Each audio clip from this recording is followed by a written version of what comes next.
Good evening. We are live on Twitch with Ardiss Game Awards. These are all of the games that I have played and beaten in the year. It looks a little cluttered and stuff, but believe me, last year was a little worse. Last year, I believe I beat 50 games? Yeah, I believe I beat 50 games over the course of last year. Or I guess, okay, when I say last year, I mean 2022. Yeah, in the year of 2022, I beat 50 games. In 2023, I beat 22 games. Yeah, cut right in half. Right in half. Because I had a lot less time in 2022. Or 2023, rather. And we are in 2024 now. But I do want to go over the games that I have beaten in 2023. Now, not all of these games were played on stream. However, the vast majority of them were. So as for, is easier to list games that I didn't play on stream that are in this list. So I did not play Xenoblade 3 Future Redeemed. I'm including that DLC as a separate thing, its own game, because heck, I want to. Do not fight me on this. It has its own separate release. It didn't have its own physical release or anything, but dang it, it had its own release, so I'm counting it. I'm also counting the Pokemon DLC, because why wouldn't I? It has its own separate release too. Anyways, I didn't play Tears of the Kingdom on stream either. I did not play Pikmin 4 on stream. I did not play Speedrunners on stream. And I did not play Defy Gravity on stream. But every single other one of these games were played on stream. So, yeah, that was a lot of stream games. Now, I'm only playing games that had a definitive end, like a credits roll, if you will. So, there are a few games that I did play that are not on this list because they just don't have a definitive end. So, like, Sea of Thieves is not in this group. Mario Kart is not in this group. But they have their own separate category, so let's go with that. We're just gonna be giving out a few awards, talking about the games. Now, no, I guess it's only 22 games to talk about, so I could go over them quickly. Chicken Police, that was a silly game. You played as a chicken detective, and it's silly, but it was also a little serious. Like, I did not expect the seriousness of that game, but the fact that it was all anthropomorphic animals playing as the characters, that added silliness to it, but it was still serious. It was a silly but serious game. Whatever. It was a thing. Imposter Factory. It was heart-rending, that story. If you don't know what Imposter Factory is, it's a continuation of To the Moon. It is the third game in the series. So, there are some aspects that you would only really get if you played or experienced the first two games. Oh, right, the KFC dating game. I love you, Colonel Sanders. A finger-licking good dating simulator. I believe that's the full title. I'm actually gonna pull it up quick, just to make sure I have that right.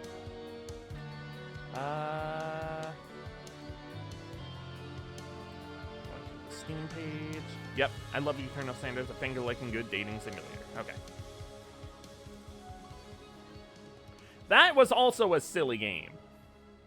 It only took one stream, but like it was very, very silly because like it's Colonel Sanders and it's a dating sim, like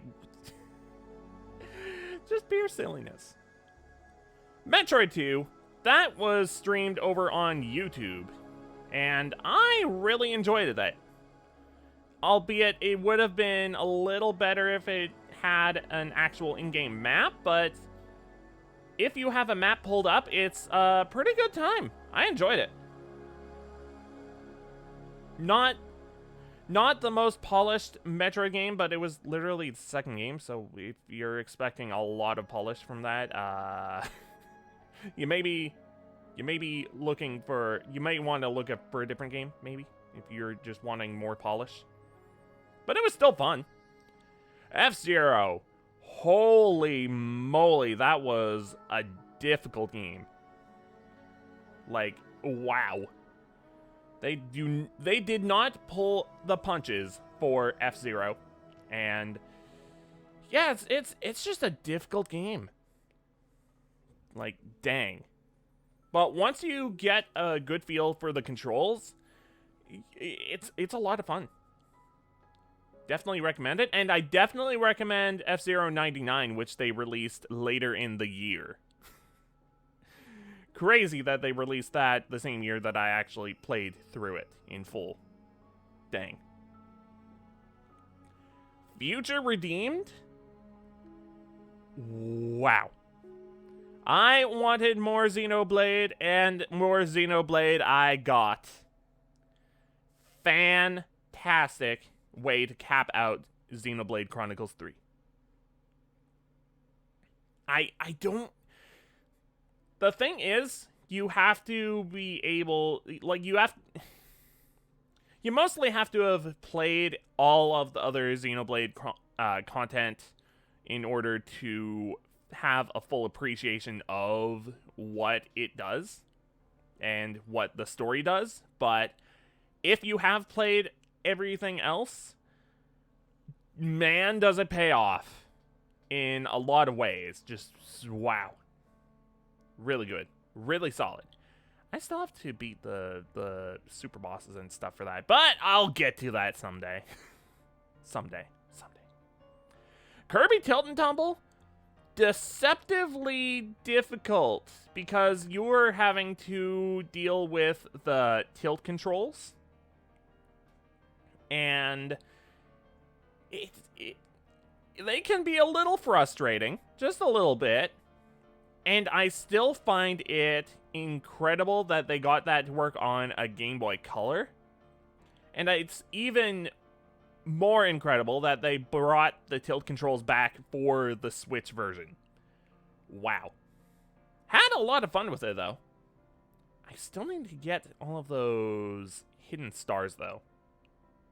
Again, I'll do that someday. Tears of the Kingdom. Absolutely incredible game. I am still a little shocked that it didn't win Game of the Year, but I kind of get that maybe some people were turned off by the fact that it's reusing the same map from Breath of the Wild. But if you did play Breath of the Wild, it does pay off to actually like know the layout and stuff, because you can go back to locations you went to in Breath of the Wild in Tears of the Kingdom, and it'll be like, oh hey, I remember this place. Oh wait, it's way different. What the heck? So I kind of get it, but I'm like, man, you're really docking points for that. It really pays off because it's the same map, and it has a sense of familiarity, but it also has a lot of new stuff. Like, man, incredible game. Absolutely fantastic. I'm still sad it didn't win Game of the Year, but whatever. Metal Slug 1. It's a fun little romp. I had fun. It's a nice little one-off romp, and I enjoyed it. I don't really have much else than that to say. It's Metal Slug. Like, if you don't know what Metal Slug is, it's a run and gun game. You have guns, you shoot, you get into robots called Metal Slugs, hence the name of the game. And you shoot bad guys and aliens sometimes, and sometimes zombies. It's just a fun time. It's just a nice little romp. It's cool. Defy Gravity. I think I got it for like $1 while it was on sale. That was way back when, during the times where like I was like, oh yeah, it's just $1. I'll just buy it. Whatever. It looks neat enough. And I didn't really look enough into the reviews, and I'm like, oh, this is not living up to expectations, even though I didn't have expectations. Remember to always read the reviews. That being said, the controls for it are neat. And it's not like I'm saying don't ever buy this game. But it's nice. It's like a nice casual-ish a one-off kind of game. Like, oh yeah, I'll play this in an afternoon. Okay, one and done. That's good enough for me. It's not a bad game. It's just it doesn't even overstay its welcome, which is good. But it's you know what? Actually, I have a perfect word for this. It's a good palate cleanser. Yeah, that's a good word for it. A good palate cleanser. That's what it is. After playing incredible games, it's good to have a good palate cleanser between them. And speaking of palate cleansers, here's another one. Speedrunners. So, Speedrunners is a... It's sort of a 2D platforming racing game.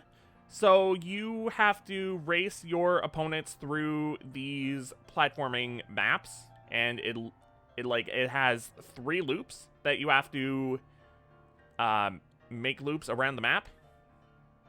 And if you don't win, you have to restart it, like any other race. And it's a nice little palate cleanser, and also all of the characters are superheroes and supervillains, which is cool. I like that genre. And it was fun. But it was also just a nice little palate cleanser, one-off thing. And I don't need to play it again. But it has a multiplayer mode, which is neat. I kind of like the multiplayer mode. Maybe I could play it one day. I don't know. Pikmin 4. Holy. They did a lot for Pikmin 4 in good ways and bad ways. Not very many bad ways, but I have complicated feelings about Pikmin 4.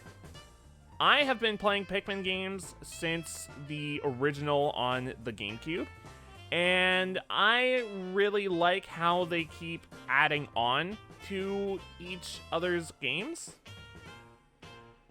And each iteration of Pikmin just adds more, and I feel like Pikmin 4 both added a bunch of stuff and took away stuff, if that makes sense. Because they add a lot of weird limitations.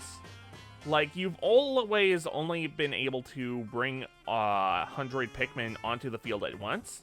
But for some reason, Pikmin 4 has this, for some reason, limitation that is weird.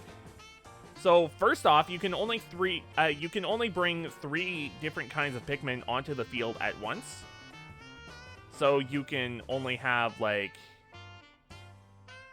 red and blue and yellow, for example, or rock Pikmin, wing Pikmin, and blue Pikmin, and so on and so forth.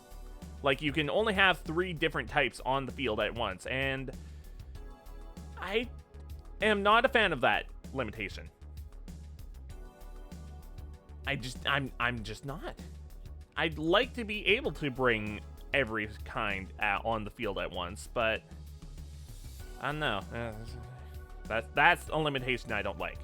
But then they also have the weird limitation of, oh, hey, you can only bring like 20 Pikmin onto the field, but you can get upgrades so you can bring more onto the field at once. And I'm like, really? But having 100 at the beginning has always been a staple of the whole series. Like, why add that limitation now? But at the same time, it is really good to unlock those features. Like, you can still only bring, you can only ever bring 3 kinds of Pikmin on the field at once. But having, you can also incrementally up the max total of Pikmin you can bring onto the field at once. And I still find it weird that they had those limitations, but when you do unlock those limitations, it does feel good to have those limitations just gone. I don't know. I do really like the new stuff that they added to Pikmin 4, like Ice Pikmin and what was the other kind of? Did they add more than Ice Pikmin?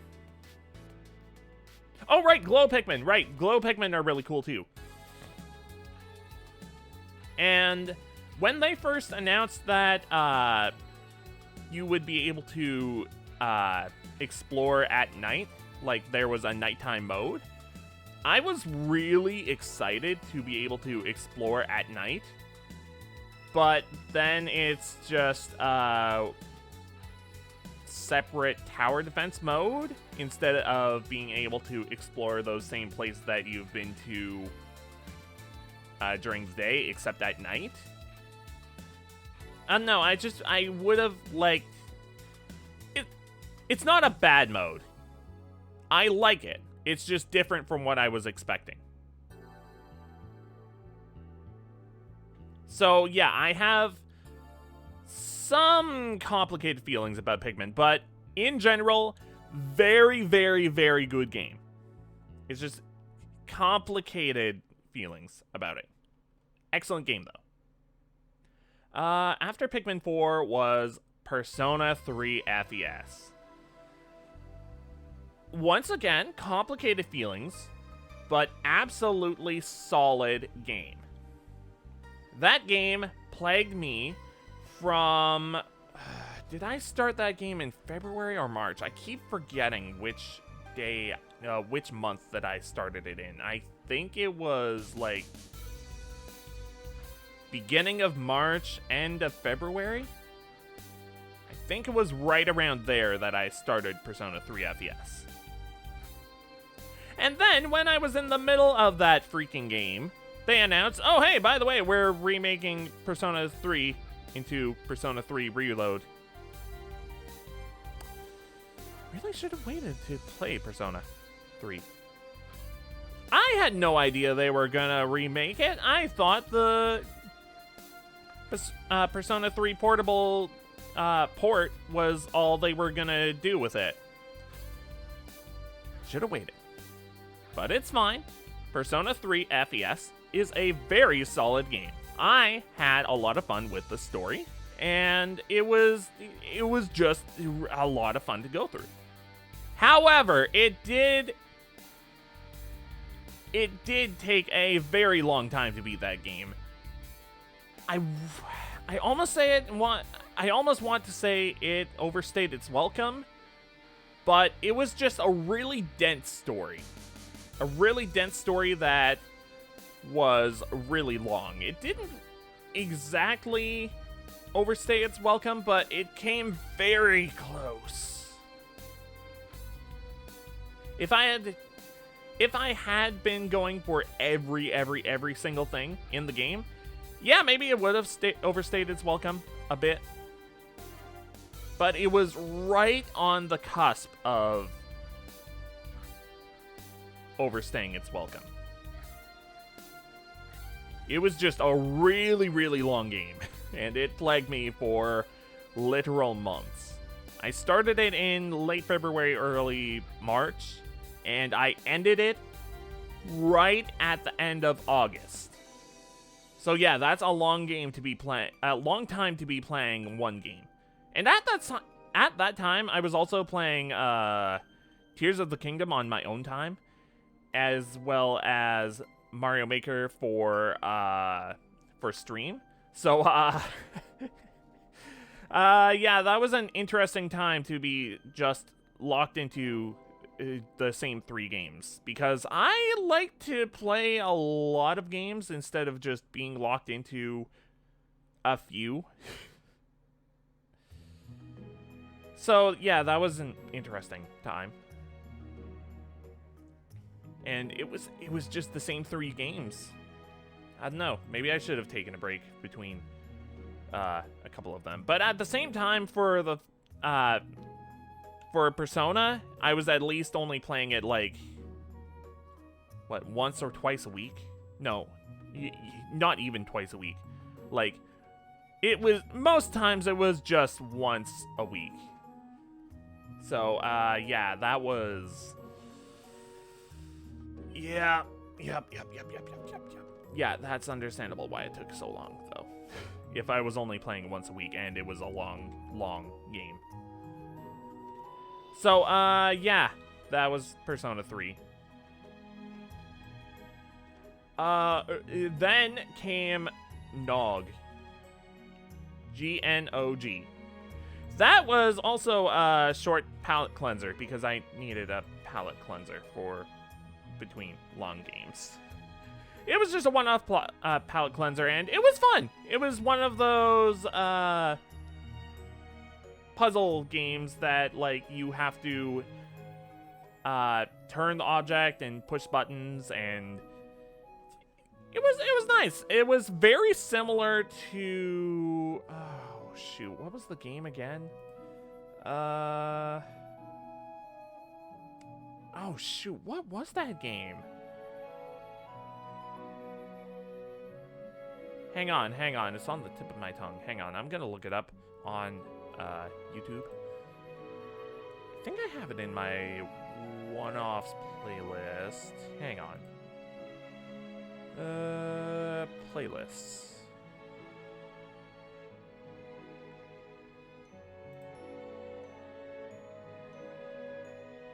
Videos.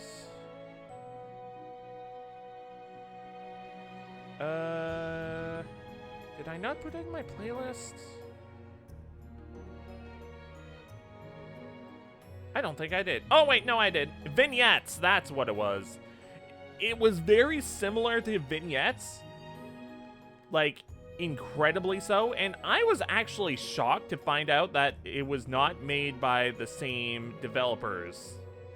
Like, they were completely different developers, and yet they had a very similar premise and a very, very similar art style to the game. And I was just absolutely floored to find out that not only were they made by different developers, but I think they were released in the same year.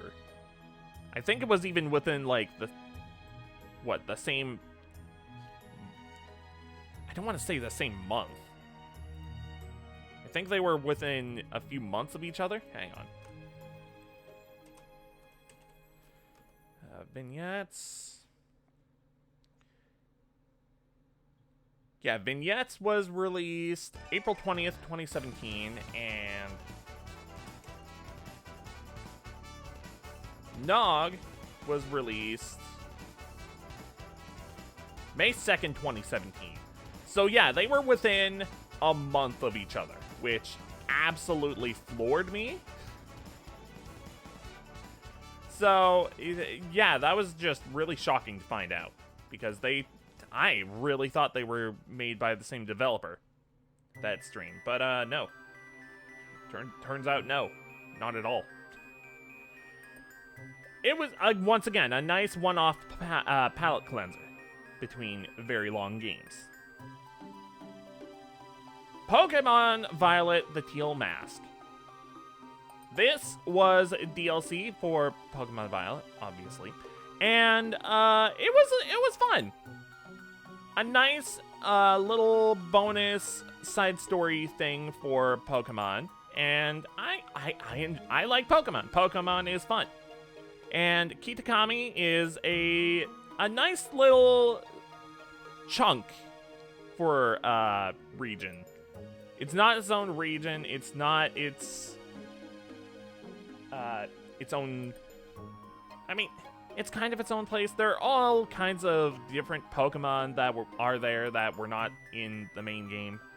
And it introduces some new Pokemon, some new characters, and it was fun. I enjoyed it. And paired up with the Indigo Disc, they pair up very, very well together. And it actually works out really well that they were spaced out, because that allowed them each to have some breathing room, but it also allowed story stuff to make sense, because it wouldn't quite make sense for both of them to happen right after each other, if that makes sense. So I thought it was fun, and I thought paired up together, both of them are just a nice story. It was a good story. Each of them on their own, though, I don't know. I'm not sure if they would work on their own separately, because they are really one story. But they do tie into each other very well and make just a nice little fun side story that is kind of separate from the main game. I'll talk a little bit more about the Indigo Disc later, though, because that was not released. That was not released at the same time, nor did I beat it right then, because it wasn't released. I'm gonna shut up and move on to the next game. The next game was SpookyGhost.com. Just trying to show the name because my big head is right in front of it. I could just move myself behind it, but I want to be in front of it. SpookyGhost.com. This is a short, and I mean short, about, I want to say 2-ish hours? 2.5 hours, I think? Hang on, I'm going to look this up, actually. How long did I take to beat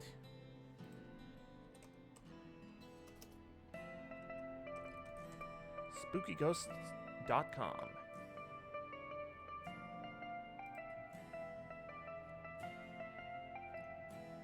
SpookyGhosts.com took me 3 hours and 19 minutes. Because I was trying to do the true end, I guess? Yeah. Or, no wait, was it the true end? No, it was just the regular end. Yeah, there is no true end or not true end. It is a fun, short little Metroidvania, and I enjoyed it. Once again, a nice little palate cleanser. It was a nice game for the spooky season of Halloween and October. And a nice little palate cleanser. Not really much else to say other than that. It had a bit of funny dialogue, and the weapons were really fun to use. I wouldn't say it's Game of the Year material, but it is a nice short palate cleanser that is fun and good. Not every game needs to be the best game ever. Next up was Day of the Tentacle Remastered. I enjoyed this game. A little cryptic sometimes, but it is a very silly game. I enjoyed it. It is a point-and-click adventure game where you have to stop the tentacle from taking over the world. And I thought it would be a little more Halloween-themed-ish. Not saying that it's not, but it's like... It's one of those they came from space kind of things. Games. And it was a nice, short, goofy game. It took me like 2 streams? Yeah, it took me 2 streams, but it was fairly cryptic. And I will say it was remastered pretty well, because originally it was very pixel graphic-y. But then they remastered it to be stylized, to be like hand-drawn style, and it was a good game. Once again, not Game of the Year material or anything, but I enjoyed it. Escape Chasm, that is what do you consider it? A visual novel? I know this is on Steam.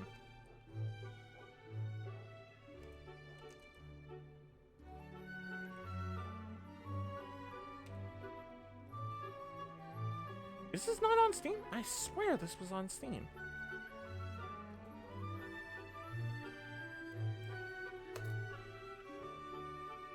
I could have sworn this was on Steam. No?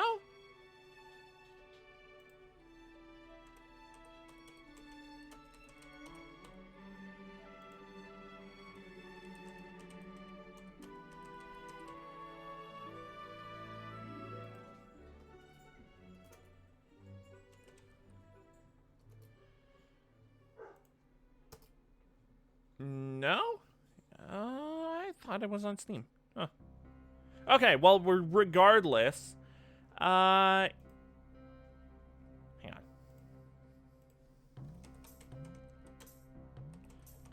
Regardless, it is a short little game. I got it off itch.io. And it's definitely spooky season themed. It's an RPG Maker game, and it was honestly pretty well made. Apparently it was made by Temmie, and the music was by Toby Fox. I had no idea going into this that those two made this game, but they did, and it was a short little RPG Maker game, and it was neat. And it did have a bit of funny dialogue. And apparently it leads into a game that's coming out? Or is it... Did it come out already? I don't know. But it's a short little RPG Maker game. And you have to go through the days that... I don't even know how to describe it. But it was a neat little game. There are, I think it was 4 days you have to go through in the game, and each one, the house that you reside in, like it gets sucked into another dimension, and you have to find a way to escape it. I don't know, it was a neat little game. Apparently it led into a bigger game later on, and I don't know. It was neat. But it was also incredibly short. Why am I dropping frames?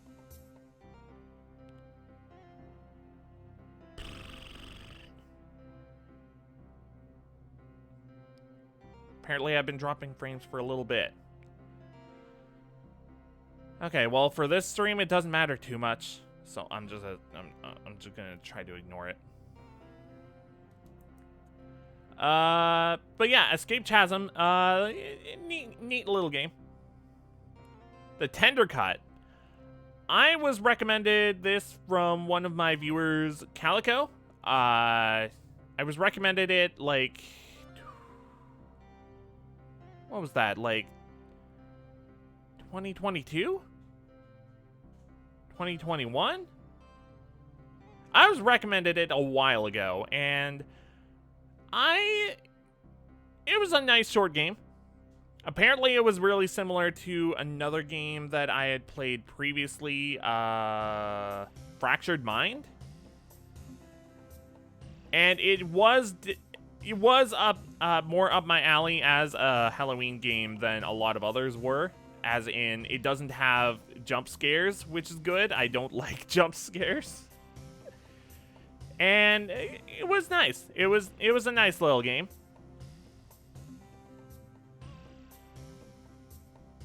You have to make your way through this one room. Like, it's really short.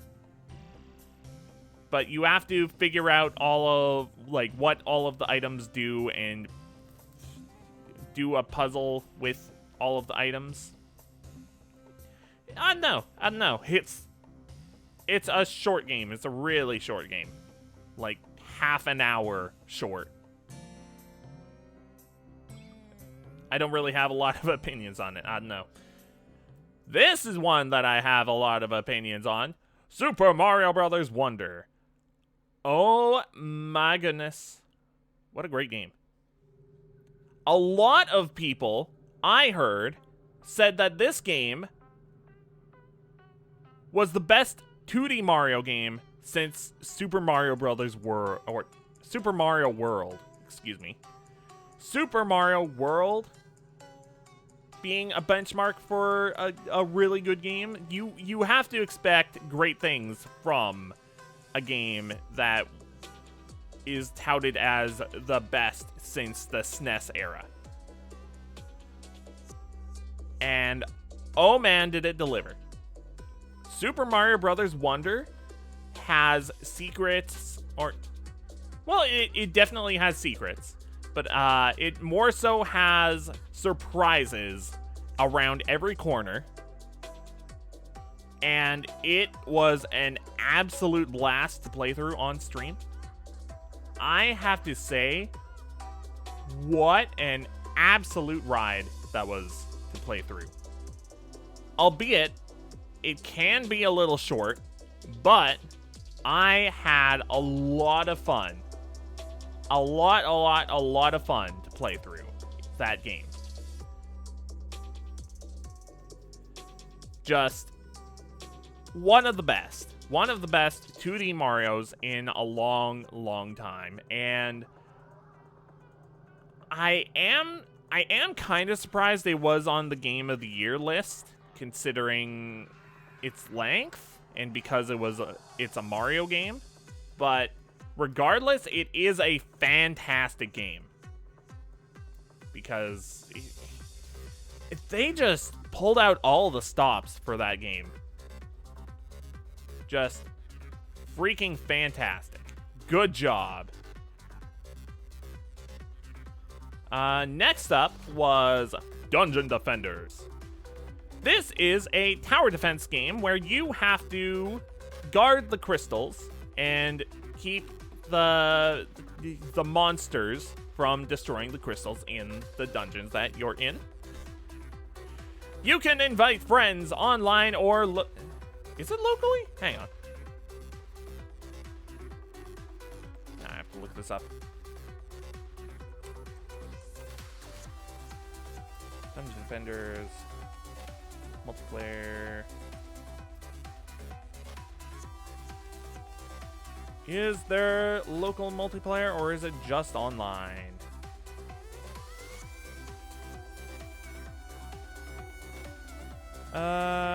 All of this can be enjoyed in seamless online and split screen local multiplayer. Is this the first Dungeon Defenders?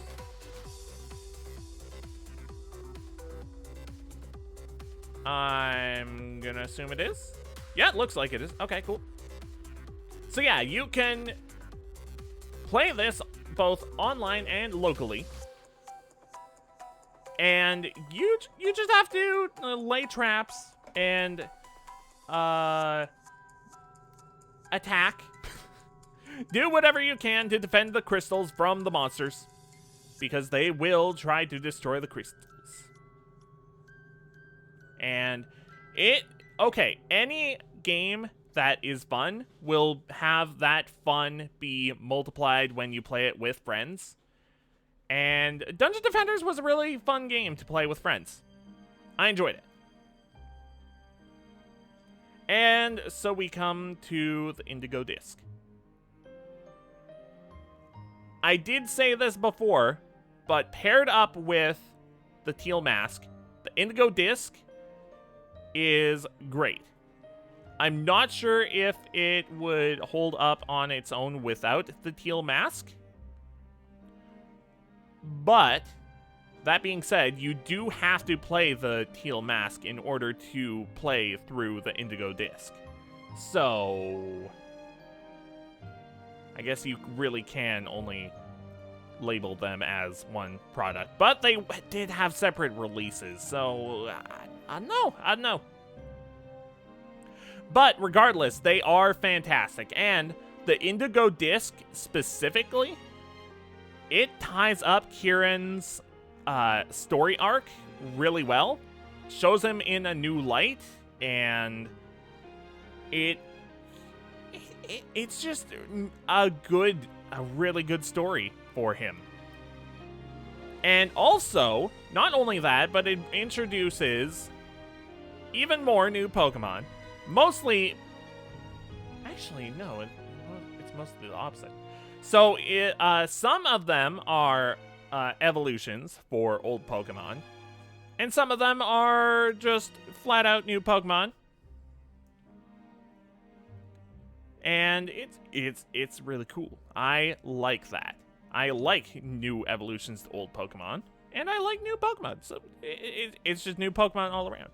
And also, the Indigo Disc also introduces a lot of cool gameplay concepts, like synchronization, being able to take control of, like, direct control of your Pokemon in the field.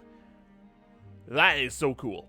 I really, really, really would have liked it if you could use the Synchro Machine in the main game, as well as Kitakami.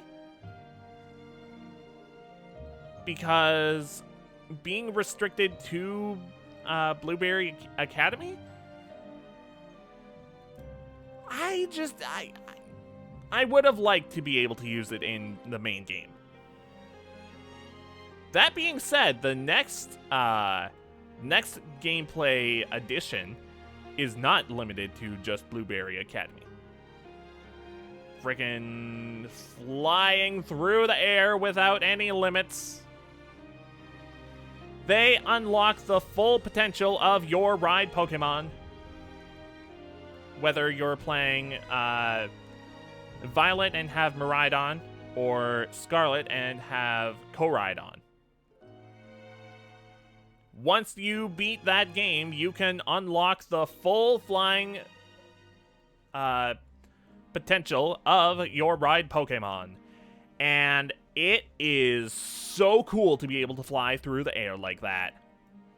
I really would have liked it if it was already in the game by this point.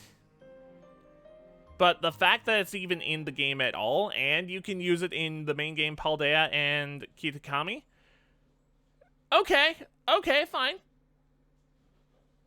May have taken a bit, but I'm glad it's in the game at all.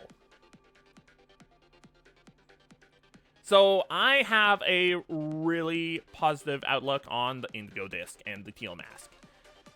They may not fix the main issues of the main game, where it's glitchy, and probably should have had more time in the oven so they could iron out all of the performance issues and glitches and background stuff. But they both have some really good stuff for the game. So they are good DLC. And that's all the games that I played and beat in the year of 2023. Now, this is called the Ardiss Game Awards. So where would we be without actual awards? Now, these are not in order, so I need to find the right one for each of these categories. Excuse you, why are you automatic? No, go back to manual. Okay, so the first category that I should be looking for is... Oh, this is the right category. Cool. Okay, let's go to here. These are the games that... Oh! I'm professional. These are the games that apply for this category. Best 2D action game. Metroid 2, Return of Samus. Metal Slug. Defy Gravity Extended. SpookyGhosts.com. And Super Mario Bros. Wonder. Out of these games, I mean, come on, is it any question? Is it any question with how much praise I gave this game? It's Super Mario Bros. Wonder. I had an absolute blast playing through this game. This is no doubt one of the best Mario 2D platformers. That being said, I'm not sure how replayable it is after you've beaten the game. But that doesn't change the fact that it is absolutely an incredible game. They put a lot of heart and a lot of effort into this game, and it absolutely shows. Just what a blast to play through.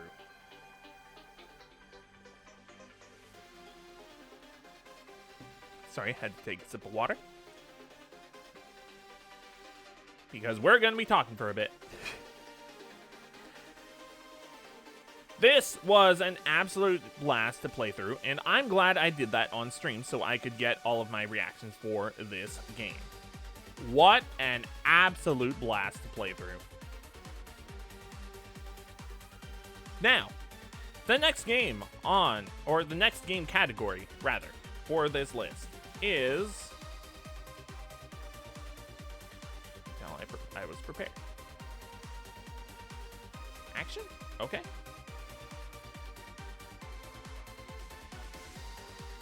The next award is for action games in general. What was the best action game? These are the ones that are on this list. Now, not all of these are considered quote-unquote action games, but they did have fun action in them. Now, what game out of these games, being Metroid 2, Return of Samus, Kirby Tilt and Tumble, The Legend of Zelda, Tears of the Kingdom, Metal Slug 1, Defy Gravity Extended, Speedrunners, Pikmin 4, SpookyGhosts.com, and Super Mario Bros. Wonder. Which one had the best action in them? Probably the game that won Best Action Game at the Game Awards. The Legend of Zelda Tears of the Kingdom.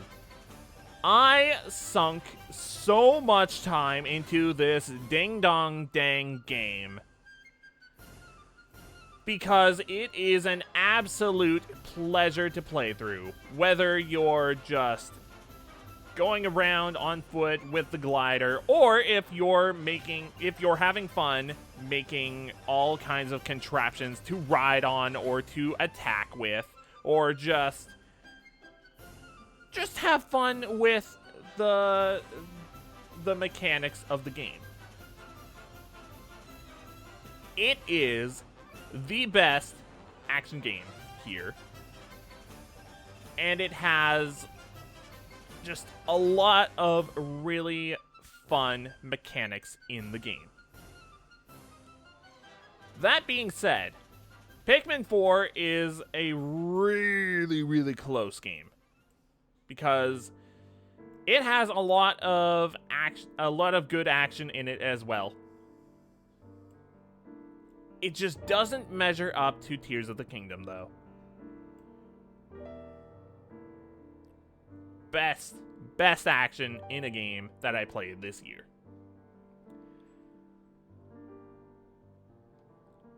What is the next category?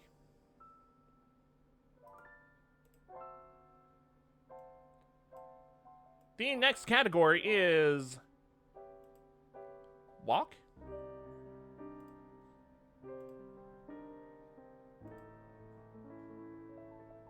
I guess okay, right. Okay, so this was for walking simulators slash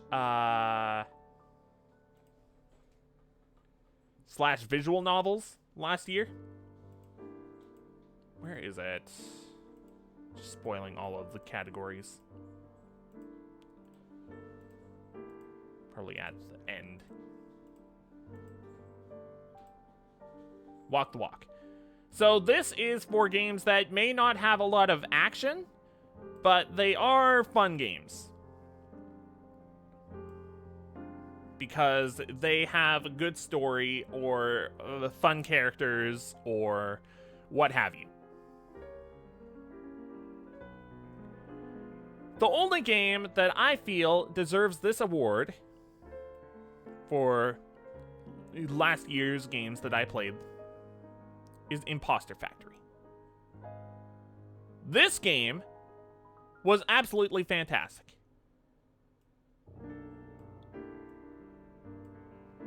Now, if you've played To the Moon and Finding Paradise, and also, I guess, Bird's Story,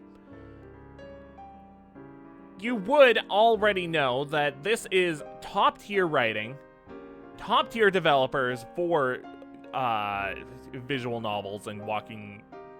I guess it would just be a visual novel. But you should already know that those developers, they know what they're doing. They know how to make good games. They know how to make good stories. They know how to make good characters. However, I do not think this would stand on its own. You do need the context for this game for it to make sense, especially the end of the game stuff. But with that context, this is an absolute joy. I really, really, really enjoyed this game because it is just straight up fun. I enjoyed it so heavily. It was only a one and done game, but I played through it, I beat it, I really enjoyed the story. It was a lot of fun.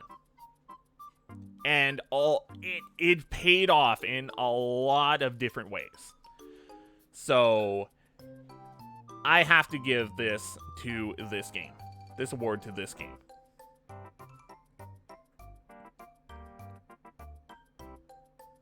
I just really, really, really enjoyed it.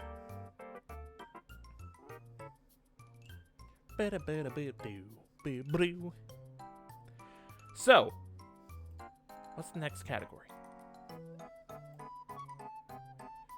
Aha. Number 5.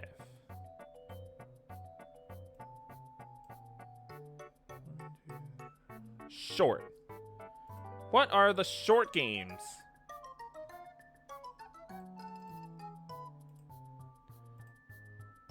Five.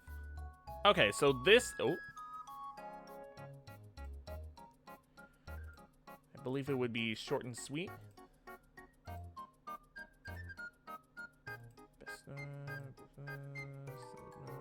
Short but sweet. Now this is 4 games that were short and did not take more than 2 streams to beat the game. Or in the case of speedrunners, it was just short in general. There were some short games in this list that are short. They are definitely short enough. But I would not say they were the best out of the category. So, what was the best short game? Oh, this one's a tricky one because there are some standout ones in this list that I really, really enjoyed and were pretty short. Now,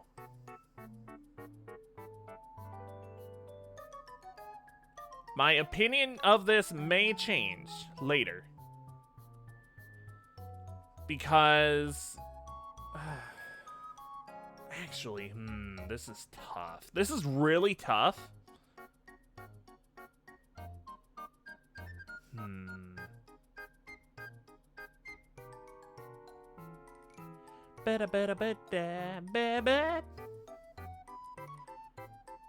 I think I'm gonna have to give this...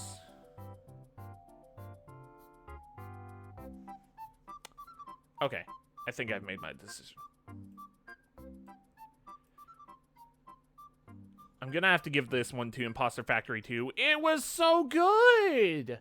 I know I said earlier that you do have to have the context of the other 2 games in order to fully appreciate this game. But it was so good! It was just a really enjoyable experience to, well, experience the game. It just paid off in a lot of different ways. And I enjoyed it. It had a really good story, too. Yeah, I think I'm gonna stick with it. Yeah, okay. I don't think I need to say any more for this category. What is the next category? Oh, online games. Okay. I know this category.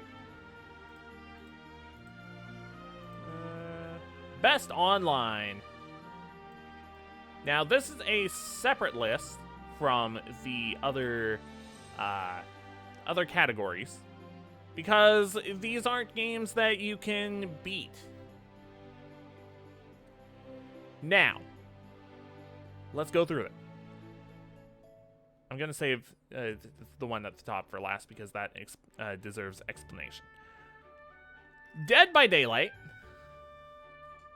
That is a game that I only really play around Halloween, but when I do play it, I have a lot of fun playing it. And as I'm put more time into playing the game, I get it better and better every time. However, I do need to shake off the rust every Halloween, so I'm not absolutely atrocious. That being said, I enjoy Dead by Daylight when I do play it. Sea of Thieves! They did recently, and I mean recently as in December, they did recently release an update so that you can actually do questing and stuff without getting bombarded by jerks online that only want to sink your ship and be like, haha, you suck. So, What's that? What's that notification? Bip, bip, bip, bip. Huh? Oh, okay. Alright, Sea of Thieves, right. They did release the update Safer Seas for Sea of Thieves. I have not played that update yet, but if it does actually make the online a better experience, I applaud it, because that's really one of the only things that holds it back, is people sometimes being jerks and wanting to just take all of your loot that you worked so hard to get. I really enjoy Sea of Thieves with friends, and that would just make it a better online experience, being able to play in a private little server with just your friends. Mario Kart 8 Deluxe. Absolute incredible online experience.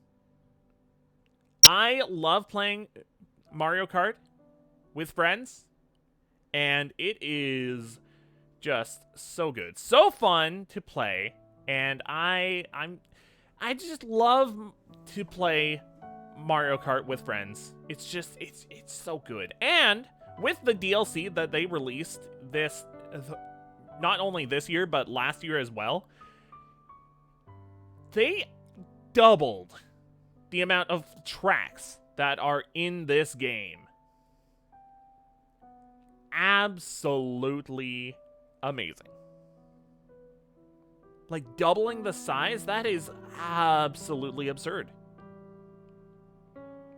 But they did it, and it was awesome.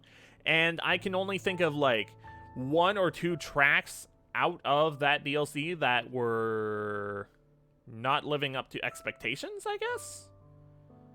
But they were great. Those tracks were great. I love them. F099. Once again, I was still kind of shocked that they released F099 in the same year that I had played the original F099, F-Zero. And F099 is just an online version of that original F-Zero. It is fun to play online with 98 other people. Just it's fun. It's fun.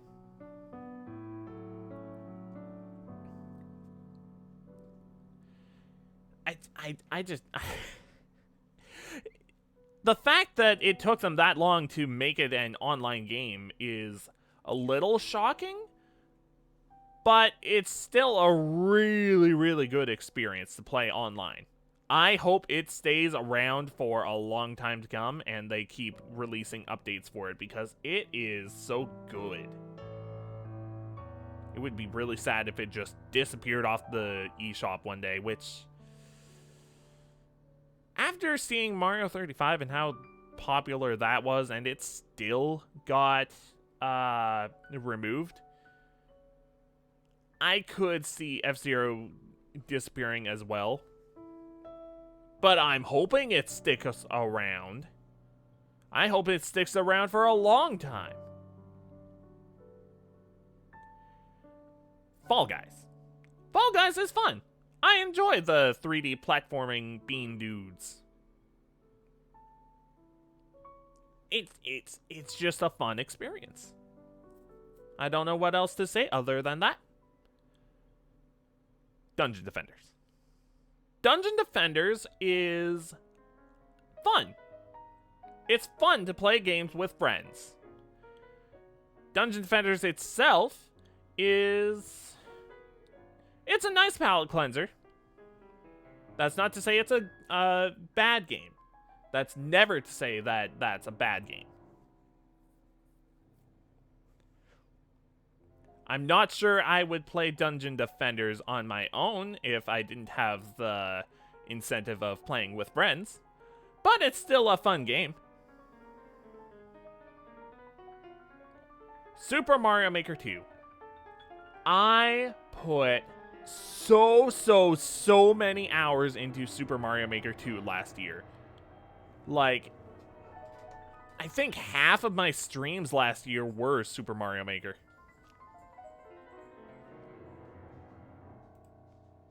I'd have to double check that too. Actually, let's double check that.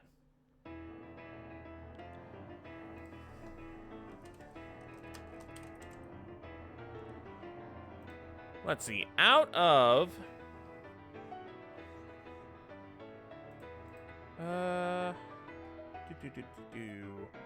okay, so the streams no wait, no, that was okay.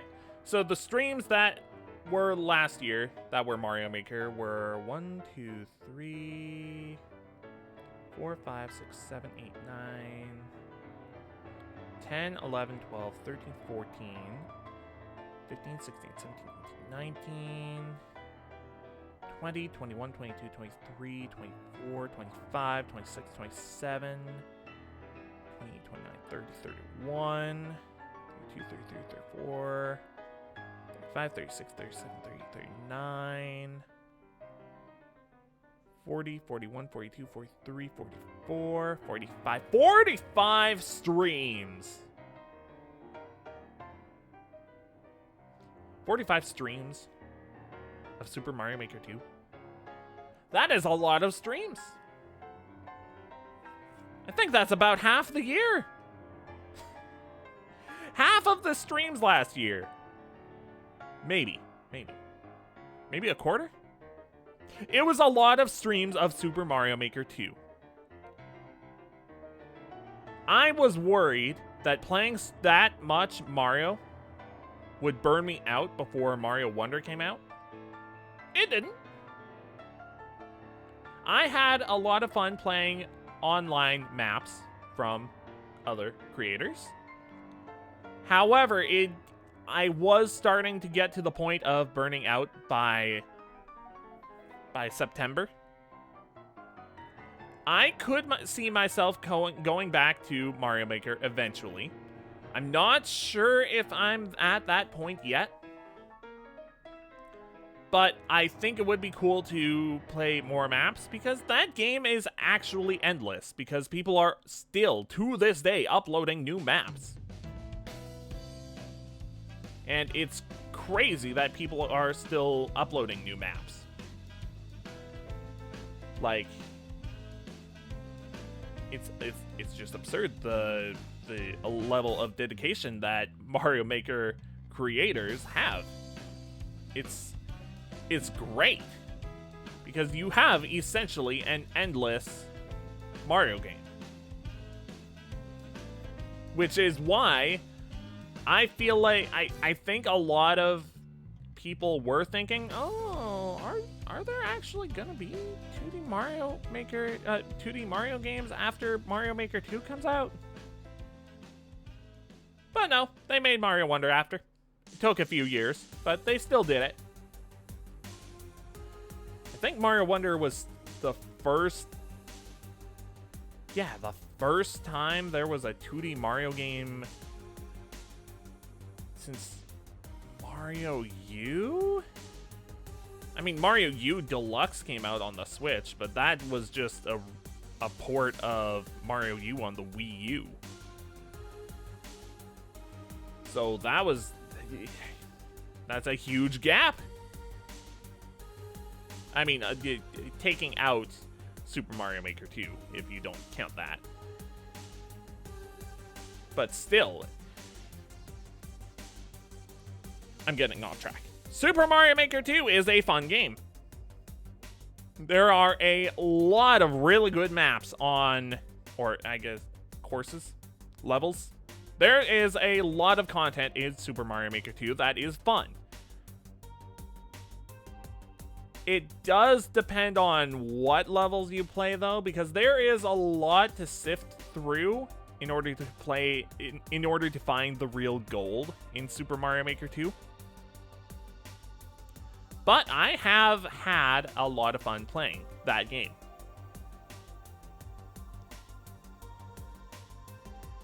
And now we cycle back up to the top because this deserves some explanation. Archipelago is...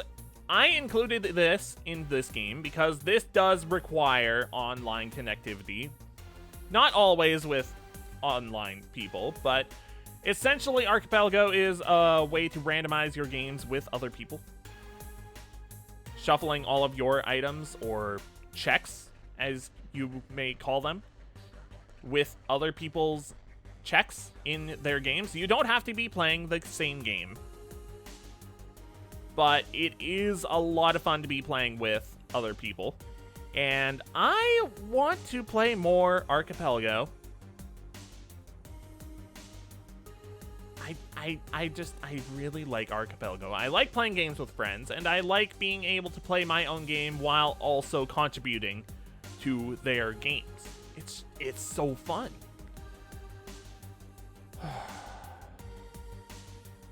I think out of these games, it's between Archipelago, F-Zero 99, and Mario Kart 8 Deluxe. No slight to the other games, but I am burnt out, kind of, still, on Super Mario Maker 2. Dungeon Defenders is more of a palate cleanser. Fall Guys is... it varies. Sometimes you have a really good time with Fall Guys, and other times it's like, what? That is absurd. Why didn't I make it? No. Sometimes it just, you really need to shake off the rust. Sea of Thieves depends on how you're playing with others, if they decide to play nice. And your experience may vary with Dead by Daylight. I don't know. It is a fun game, but sometimes you get really trash matches. So yeah, it's between Archipelago, F-Zero 99, and Mario Kart 8 Deluxe.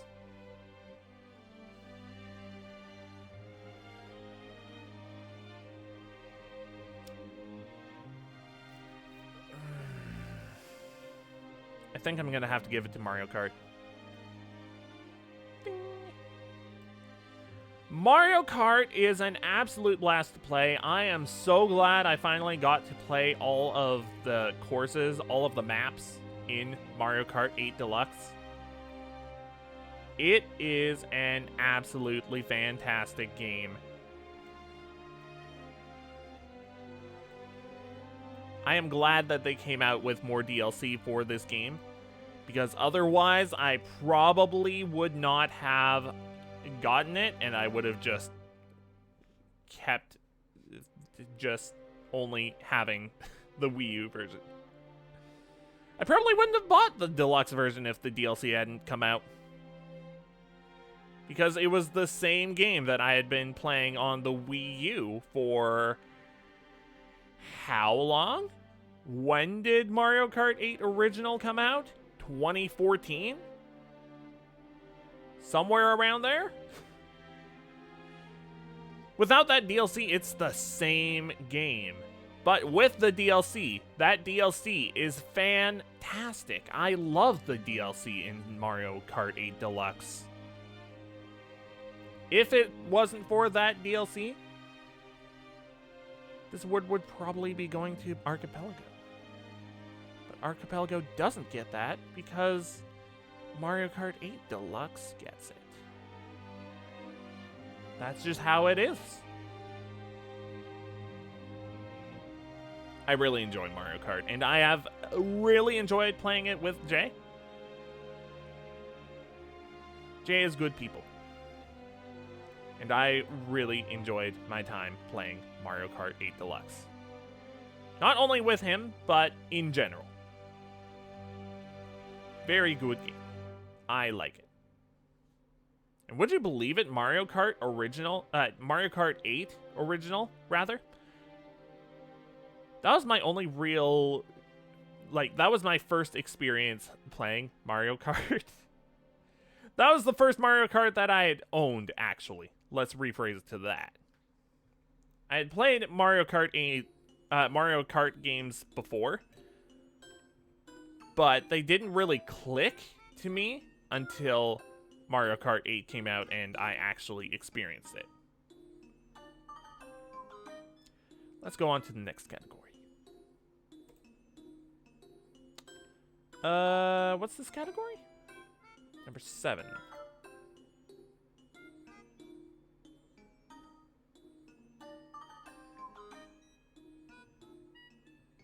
Huh?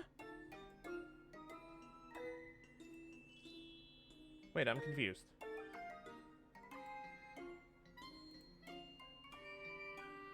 Huh? Oh, is it think?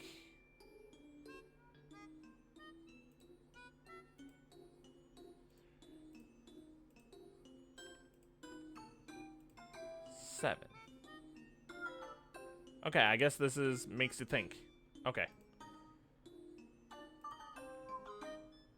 Actually, I think it's this way. You really should have organized this better.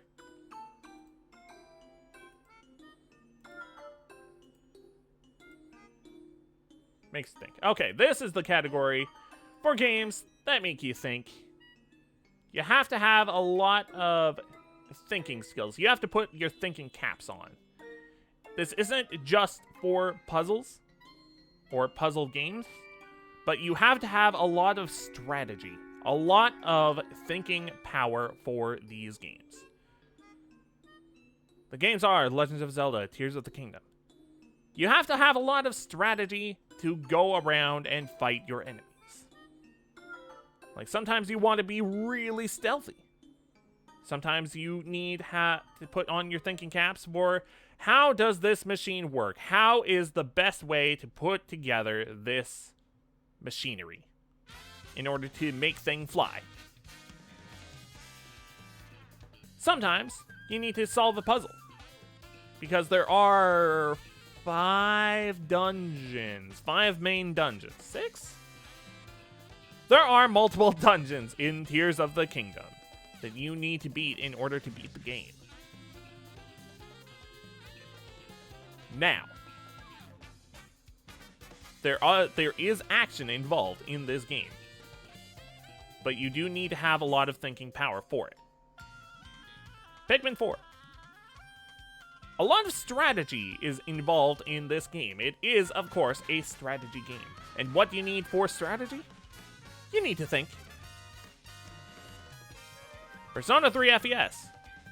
Sometimes the enemies are really, really tricky, so you need to think about different ways to go around your problems.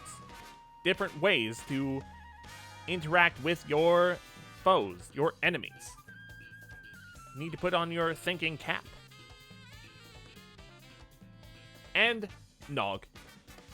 It's a puzzle game. It's literally a puzzle game. You have a puzzle box that you have to flip around and turn. It's a puzzle game. You need to think for that. Where is this award going?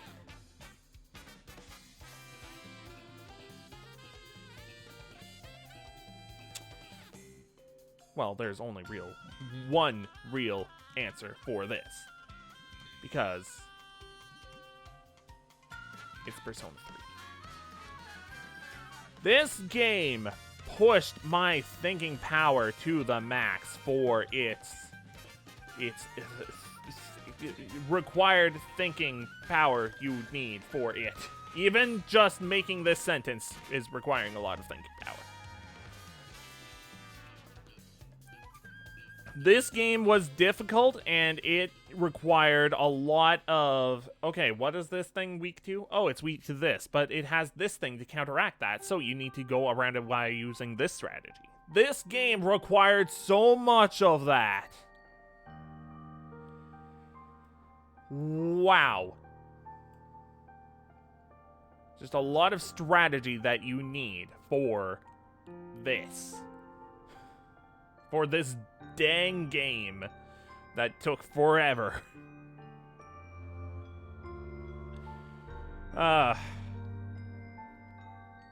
Ridiculous. Moving on to the next category.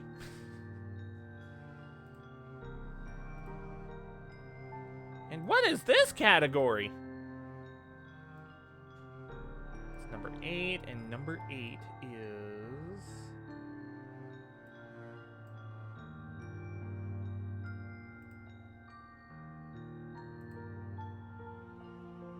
Okay, it's that one.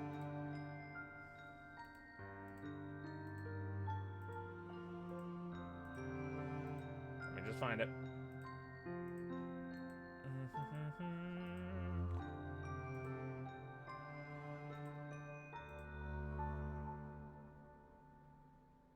Oh, this is a category that I should have removed because there are no first-person games here.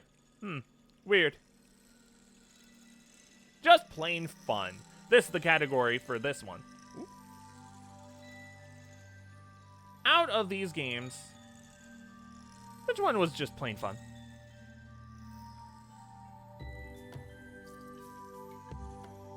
Metro 2 was fun. I'll give it that. But I don't think it had the level of fun that is required for this award. Xenoblade Chronicles 3. Again, it is an incredible game. I'm not sure that I need to use, or not use. I'm not sure that it is fun. But it's not just plain fun. Kirby Tilt and Tumble.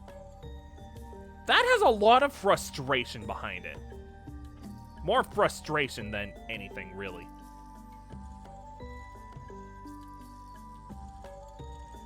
Tears of the Kingdom. It has fun. It has thinking. It has action. This is gonna be really tough. Pikmin 4. So much fun to be had with that game. So much fun. Persona 3 FES. There was a lot of frustration there too. I don't know. The Teal Mask. That had fun, but that also had a lot of technical difficulties, like, you know, performance and glitches. Super Mario Brothers Wonder. That already took the best 2D action game, so it would not surprise me to have it have just plain fun as well. Dungeon Defenders. Online games are always fun with friends. Or almost always fun with friends. Friends up the amount of fun that you have in a game if you have good friends, and I have good friends. But does it stand up on its own if I'm playing alone?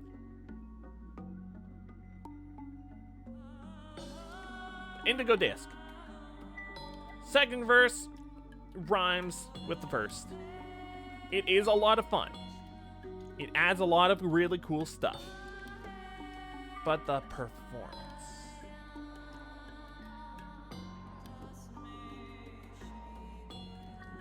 What game gets the just plain fun category?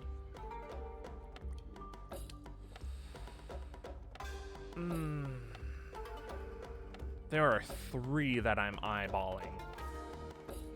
And they're the 3 that, well, they are 3 that came out this year.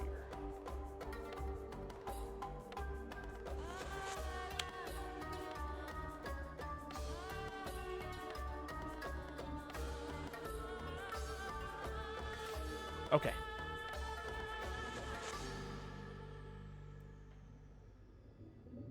I think I've made my decision.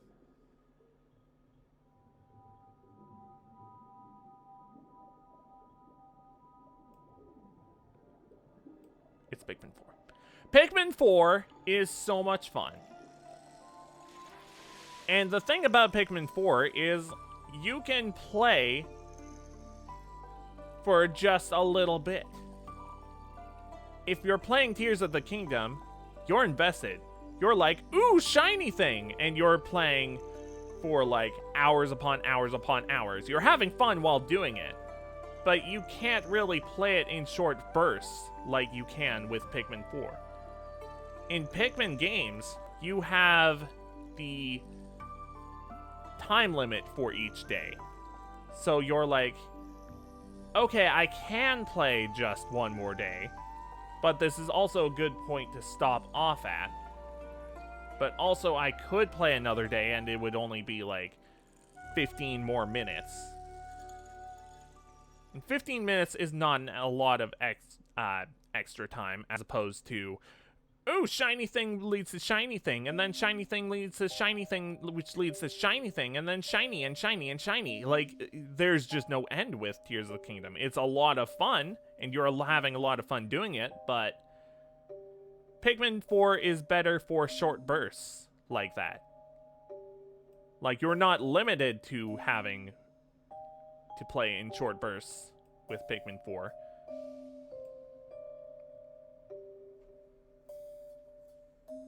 Like, it just lends itself to short bursts better, is what I'm getting at.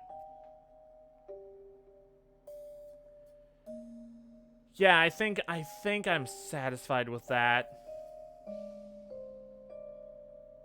Yeah, okay. I think I'm satisfied with that. What's next? What is the next category? Not a lot of things changed with that. Category 9.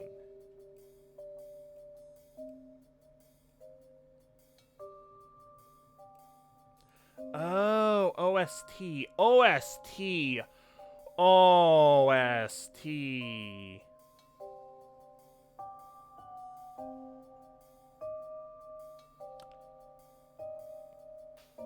This is between 2. No, 3. This is between 3. The 3 this is between. I mean, like, there's more than 3 listed. Like, this category, a lot of these fall under it because they have great soundtracks. But there are 3 right now that I'm eyeballing right now, and I'm like, yup, those 3. Imposter Factory. Oh, well, actually, I'm... music from that series is playing right now. Oh, even that game, dang.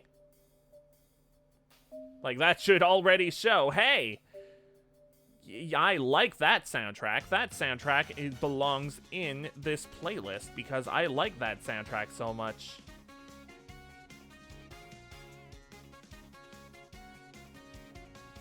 And now it's done. Xenoblade Chronicles 3. If you know me and if you know this series, you should know that I love the soundtrack from all of these games. All of these games' soundtracks, fantastic. Tears of the Kingdom, so it does have a lot of atmospheric stuff like Breath of the Wild did, but it does delve into more action-y pieces than Breath of the Wild did. But there's still a lot of it that is very atmospheric. Like, it has a huge, huge OST. But a lot of that is very atmospheric music. Pikmin 4. The Pikmin games have fantastic music too. But again, it's very atmospheric as well. Persona 3, if you know Persona 3, it has some really banger songs. Just fantastic. The Teal Mask, I liked the music here. Oh, I didn't switch to the right category. Oops. Best OST. Here we go. The Teal Mask had some great music. However, it was pretty short-ish. I'm not sure that it has... I'm not sure if its music stands up to the other categories in this list. Or the other games in this category, rather. It has great music, though. Super Mario Bros. Wonder, I need to get that soundtrack again. Or not again, but I need to remember to get that soundtrack. It has really good music. I'm not sure if it stands up to the other ones that I'm thinking of. The Indigo Disc.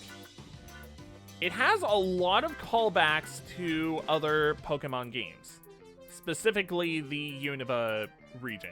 I have noticed that a lot of songs from the Indigo Disc take a lot of nods from Unova because it is actually part of Unova-ish. It has a lot of callbacks to Unova, and it's good. But I'm just not sure it matches up to the other games in this category. The three games that I'm thinking that are in this category that I'm thinking of, for me, it's in between Imposter Factory, Xenoblade Chronicles 3 Future Redeemed, and Persona 3 FES.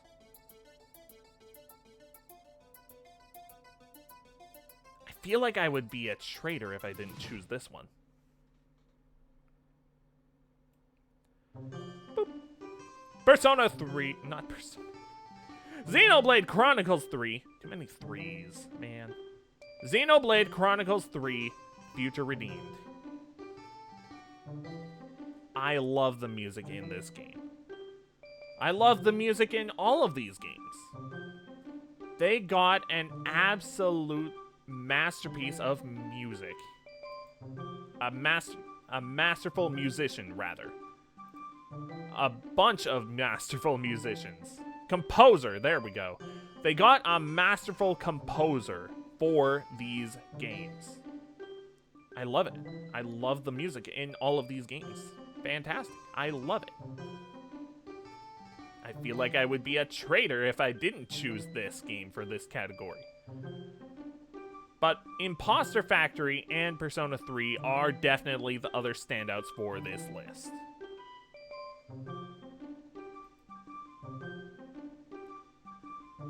What is the next category?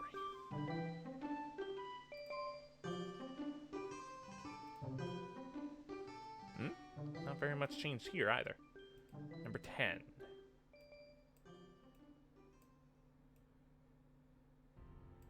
Oh! Okay.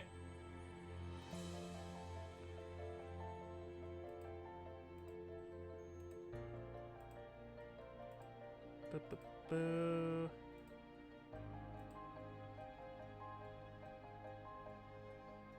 No, wait, hang on. I think I went too far. S.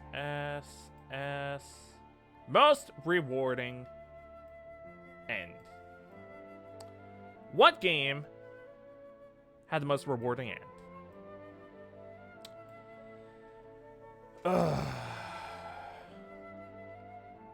Imposter Factory. It had a fantastic end, but again, I have to state, a lot of that comes from, did you play the other games in this series? I'm not sure that I can actually give this to this game, because does it stand out on its own?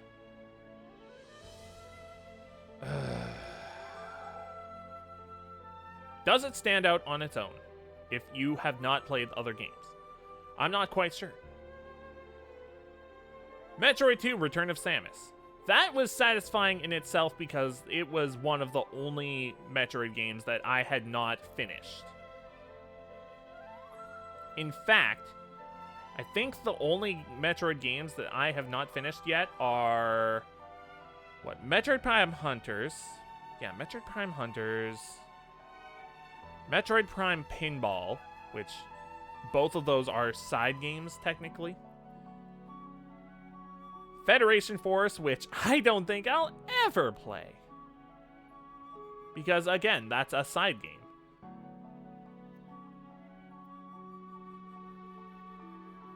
The 3DS remake of Metroid 2, Samus Returns. And I think that's it. I think those are the only games, the only Metroid games left. So it was really satisfying to beat Metroid 2. However, I think there are a couple more games that are a little more satisfying than that. Future Redeemed.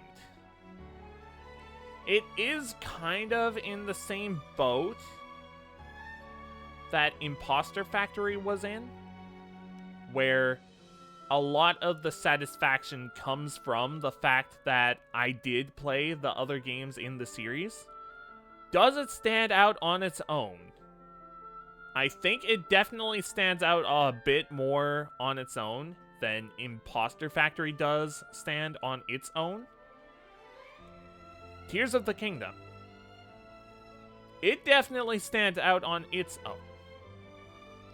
It was really satisfying to beat that final boss and to see what happens after you beat the final boss. And the final boss itself was really, really good.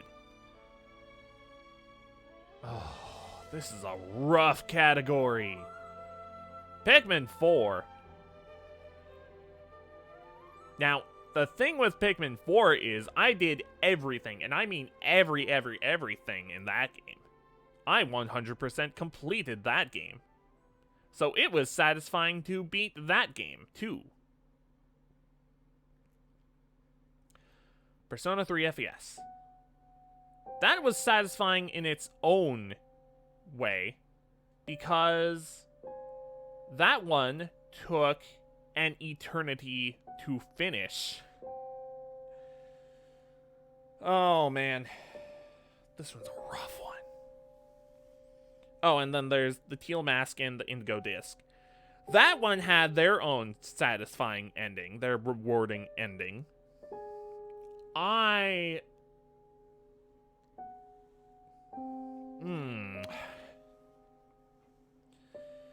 They are really rewarding. Again, I'm not sure if they would stand out alone if they were separate.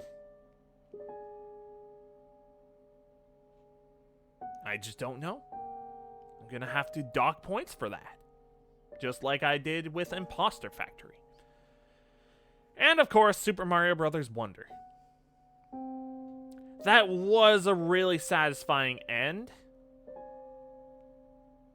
because that last level took so long.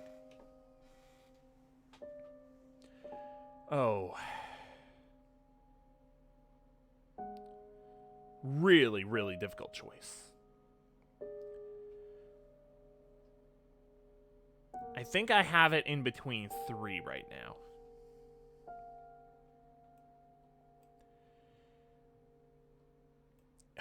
It's really in between Xenoblade 3 Future Connected, Tears of the Kingdom, and Persona 3 FES.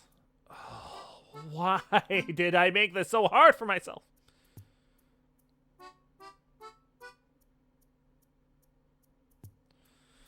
God, and the end with Future Redeemed. Ugh.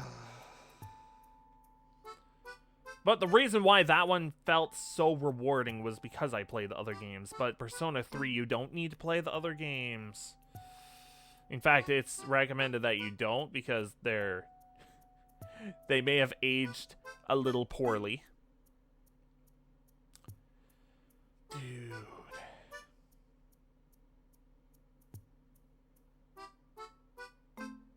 Okay, know what?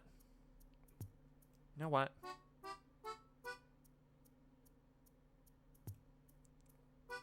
Yeah, I think I'm gonna give it to Persona 3 FES. That was the most brutal final boss that I had played in such a long time. Not only was the final boss just brutal, it has like a billion different forms that you have to get through. Like, I had to stop after the, what? The second try on stream? No, maybe it was the first. Yeah, the first attempt took so long that I had to stop and record it separately. And that was just the most satisfying thing, to have the boss beaten, because it took not only so long to get there in terms of months, but it also took so long to get past all of those 11 billion different phases. So yeah, I'm gonna have to give this to Persona 3 FES. A brutal end. It took forever, and it felt so satisfying because of that. Yeah, I'm gonna have to give it to that. Persona 3, you get most rewarding end because of how brutal your freaking boss was. Oh, that took an eternity to get through. Next category. The next category is... Let me get around to it.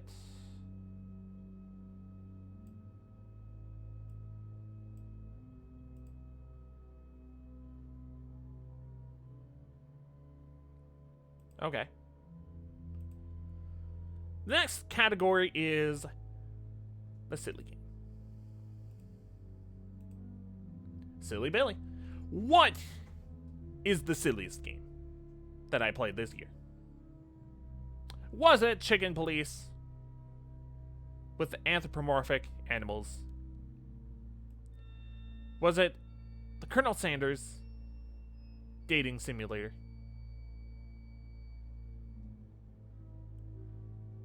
Was it Metal Slug with all of those guys up there that pull out their underwear when you save them? Was it Speedrunners? Nah. Was it SpookyGhost.com, which has silly dialogue as you make your way through the mansion?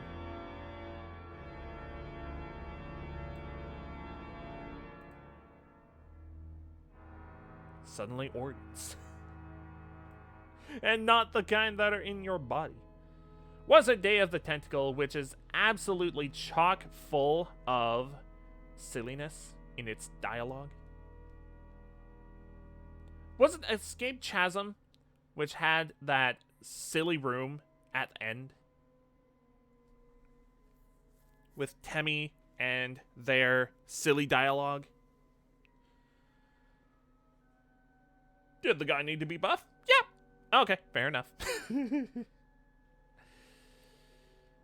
Or was it Super Mario Bros. Wonder, with not only the talking flowers, but also all of the wonder effects, all of the transformations?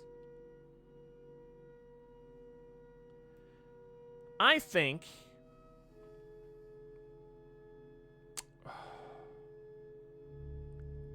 this is between two. Day of the Tentacle Remastered and Super Mario Bros. Wonder. One definitely made me laugh more than the other.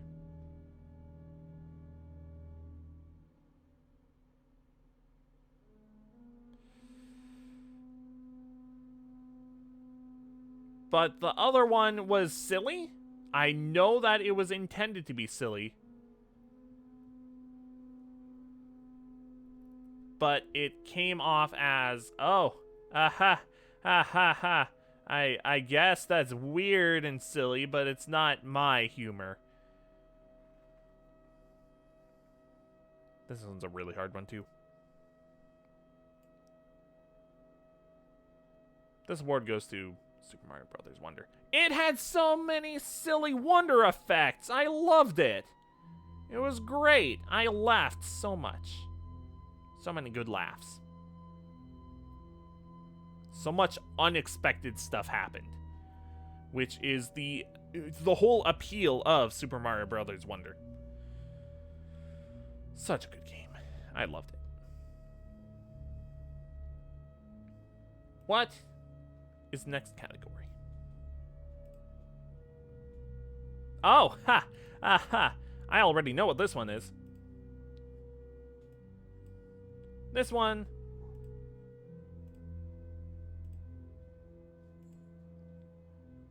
wait. Where did I put this one? Hang on.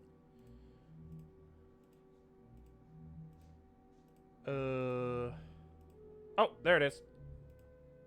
Best stream game. What is the game that I had the most fun with? I did throw Super Mario Brothers Wonder, or Super Mario Maker, blah, blah, blah. I did throw Super Mario Maker 2 onto here because I streamed that game a lot throughout 2023. So, like, I think it would be unfair for me to leave it out just because I didn't beat it that year, but because there's just no end, rather. What is the game that I had the most fun with? Imposter Factory. I had a lot of fun, but that was only one stream. Metroid 2 Return of Samus. I also had a lot of fun with that, but that was a short game too. F-Zero, 2 streams. Kirby Tilt and Tumble, 2 streams. Persona 3 FES.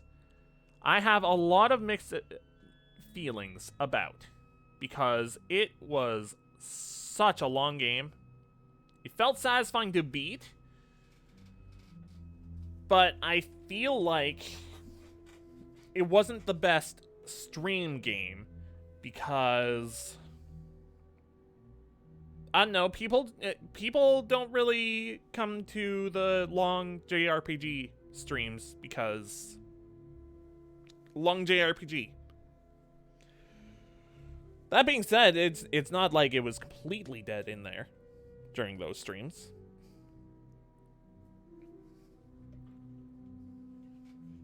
Teal Mask and Ingo Disc, those are fun.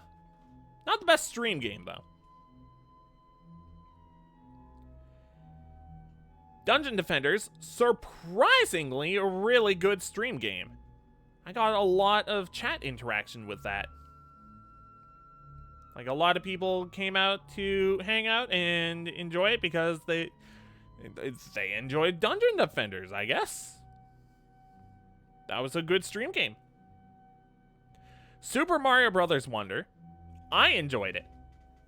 Chat enjoyed it. You can't go wrong playing a Mario game on stream. And you really, really can't go wrong playing a Mario game on stream when chat is directly influencing what levels you're playing. Yeah, it's Super Mario Maker 2. I played 45 streams worth of Super Mario Maker 2. That was a lot of content that I got out of that. Not only a lot of content, but just a lot of chat interaction too, and it was just a lot of fun to play Mario Maker 2. So why wouldn't I label this as best stream game if I played this the most throughout 2023?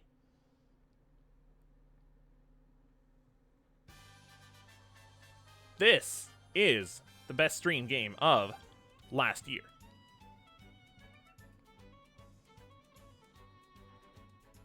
So, that's it for that category.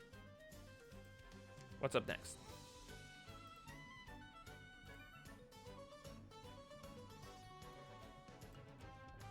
Boop, boop, boop, boop. Oh. Alright, I know what this is.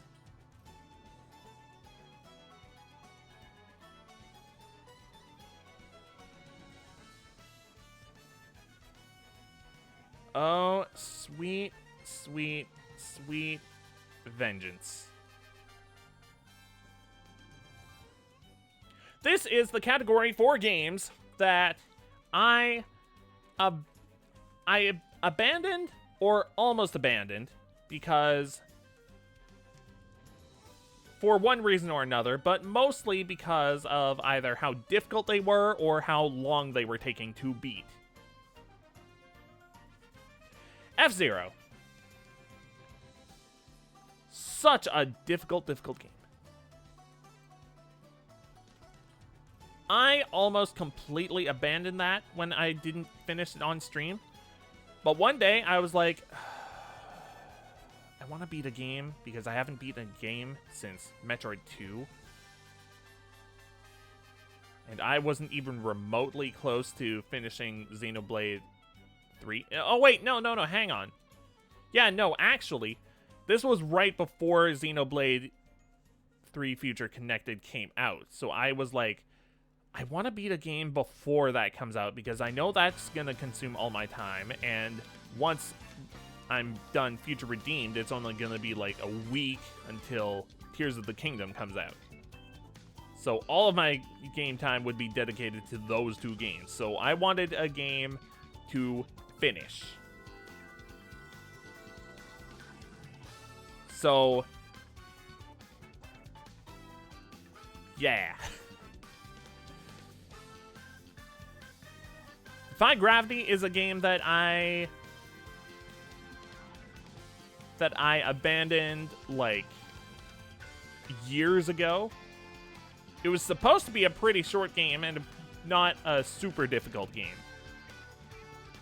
It was deceptively difficult at the time, but then when I came back to it, like, this year, I guess, or last year, I guess, it was good. It wasn't too hard. Just had to think a little more. It's a 2D platformer that you're having to use gravity orbs or anti-gravity orbs to get around obstacles. And it was just, it was a little annoying for the time. So I came back to it last year and then, oh, hey, it's not actually that annoying. I'll beat it. And then I beat it. And it was vengeance. Just vengeance. Speedrunners. Not so much to the extent of Defy Gravity, but I stopped playing speedrunners because I don't know, I don't think it was, I don't know, I just wasn't quite ready for that specific game. Not to say that it was difficult, but I needed a different kind of game at the time of starting it, and then I came back because I needed another palate cleanser. And it was a good palate cleanser. Persona 3 FES. I already labeled it as a satisfying end.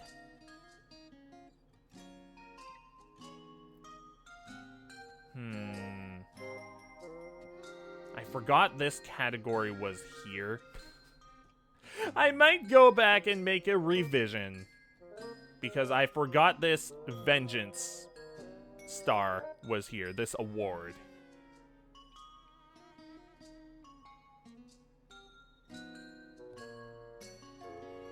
because I mostly labeled the satisfaction award to Persona 3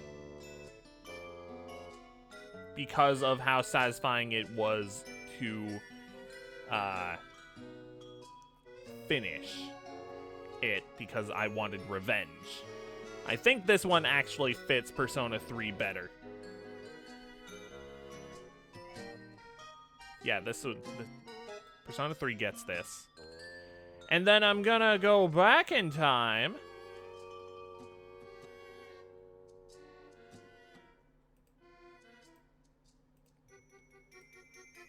Gonna go back in time to most rewarding end.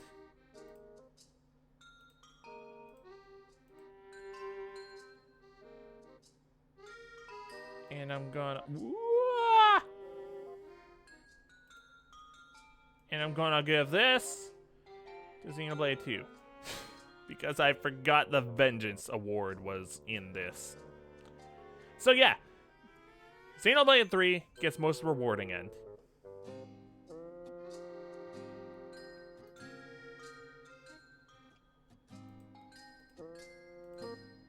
And then... Vengeance.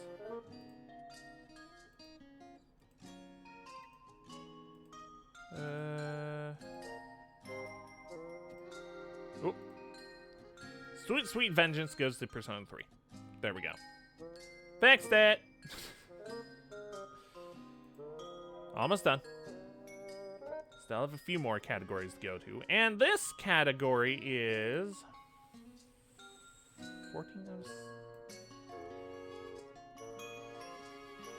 14 out of 16. That is... Ooh, violence! Maybe even extreme violence. Bloody and violent. What's the most violent game? Now, Pikmin 4 is on here because Pikmin die all the time, and you see their spirits leave their bodies as they die. A slow and painful death. Honestly, that was mostly there as a joke. The real ones that this is between is Persona 3 FES, Xenoblade Chronicles 3 Future Connected, and Metal Slug. Now, Xenoblade 3, while it doesn't show blood, it is plenty violent in the cutscenes. Like, the cutscenes are really violently choreographed. Like, the fights are just choreographed really well to show the actual impact of the violence that is going on in those fights. So that's the explanation for that. Metal Slug, it's literally guns. It's a gun and run game. Or run and gun game. You're constantly shooting guns at the other dudes. Yeah, I'm gonna label that as violent. And Persona 3 literally has, like, pools of blood and guns and pew-pew and sword and stabby. I'm gonna have to give this to Persona. Doop. The most bloody and violent game is Persona 3 out of this list. Yeah, I'm confident with that. All right, what's next? Wait, what's this category?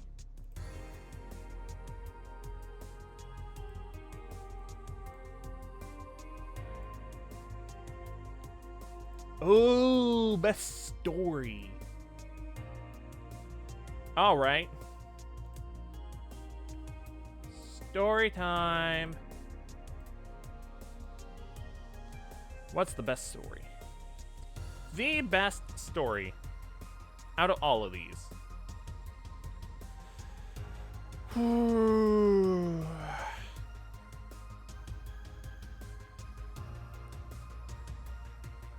So I've been saying this over and over and over again. Does this stand out on its own? I'm not so sure it does, because you do need the context of the other games to actually fully appreciate the story. Heel Mask and Go Disc, they do have really good story, especially for a Pokemon game. But they do supplement each other. I'm not sure they stand out as much as the actual winner. Tears of the Kingdom, it does have a really good story. Like a really, really, really good story. Definitely better than Breath of the Wild. But I don't think it stands out as much. Persona 3 FES, gonna be honest, I think it goes a little long. It goes a little long for my liking. Like, it has a really, really, really good story. I'm just not sure it's my favorite story. It may have been my favorite story if I had played this years ago, when that bar wasn't raised and raised and raised and raised. It's other people's favorite story, and I'm sure they have it as their favorite story ever, and that's fine. They have their opinions. I have my opinions. I did say, does Xenoblade 3 Future Redeemed stand out on its own without other games? Now, it does help to have the other stories, the other games, and their stories for context for this game. But that doesn't mean that Future Redeemed, as well as Xenoblade 3, both those, they do stand out. It helps to have the context of the other games, but I don't think it's quite necessary for the context of Future Redeemed. It has a really good story, man. It has a lot of like, wait, what? They can do that? I can't believe they did that. I love the story. The story, excellent. Fantastic.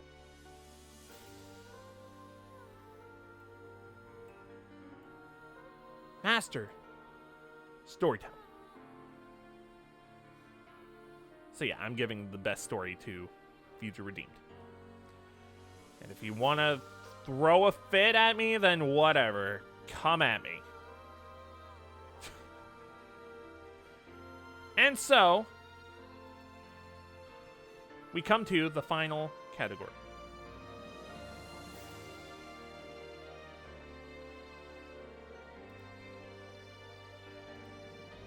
That's the final category, right? Yeah, final category.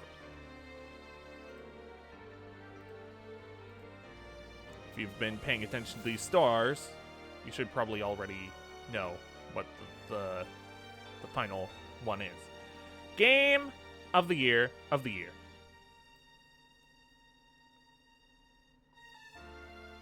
Now, this is not for simply games that came out this year, but most of the games in this category are games that came out this year. Somehow, it almost worked out perfectly like that, the only standout being Persona 3 FES.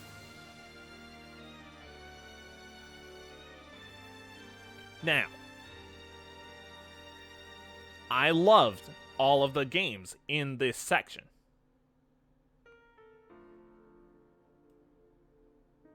I have been saying over and over, Future Redeemed definitely it helps to have the other stories, the other games, and their stories for the context of that story. But when you have that context, it is fantastic. Pikmin 4. I still have a lot of mixed feelings about that game because of the weird decisions they made with that game and the limitations of that game. Like, they introduced a lot of good things and a lot of weird decisions that I personally wouldn't make.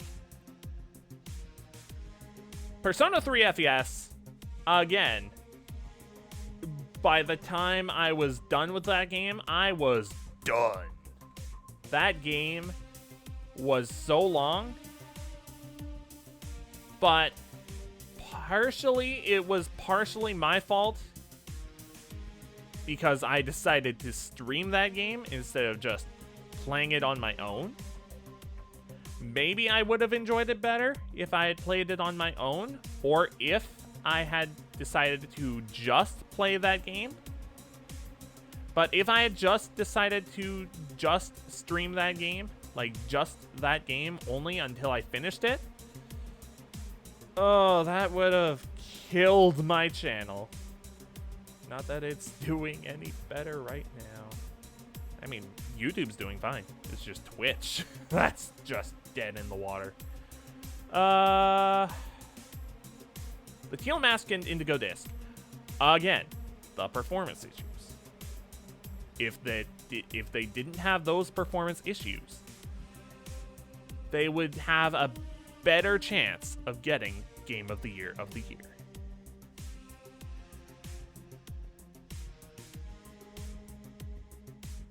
Super Mario Bros. 1. This game does not have story. It is pure fun, but it doesn't have story. I like stories in my games. I like good stories in my games. That's not to say that I hate a game if it's pure gameplay focused. Like, they did a good job of having really, really solid gameplay in Super Mario Bros. Wonder. But having the best game is more than just having good gameplay. Having Game of the Year is having the best of every category. Now, Tears of the Kingdom has fantastic music, really good story, really good gameplay. It is the sum of all of those parts that makes it fantastic. I wouldn't say it has the best story ever. I wouldn't say it has the best music ever. But it has really, really solid bits of those. Like, those both of those categories are really, really solid. So combined, I would say it's Game of the Year of the Year.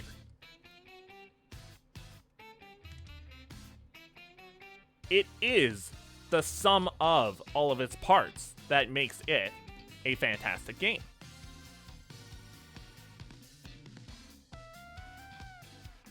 So it deserves that award. So it wins Game of the Year of the Year.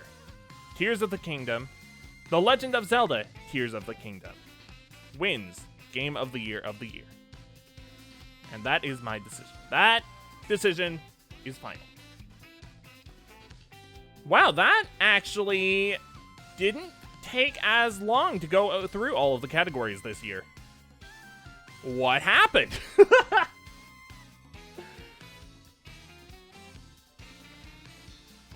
Hang on.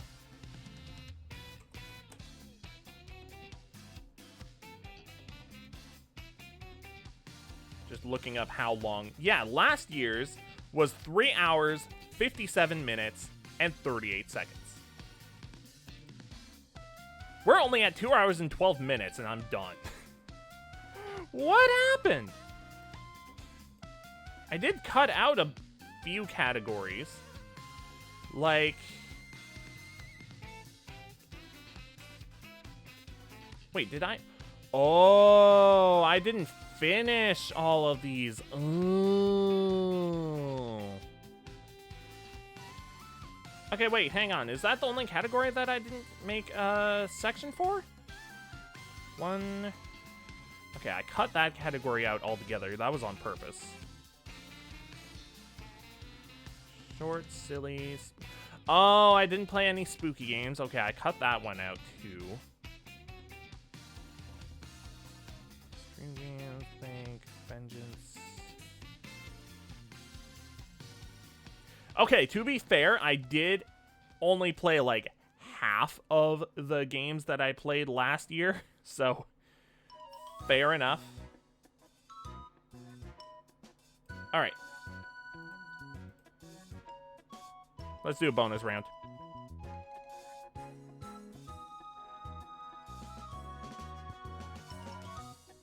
Now, I didn't make a faded out version for this category because I completely forgot, but there is one more.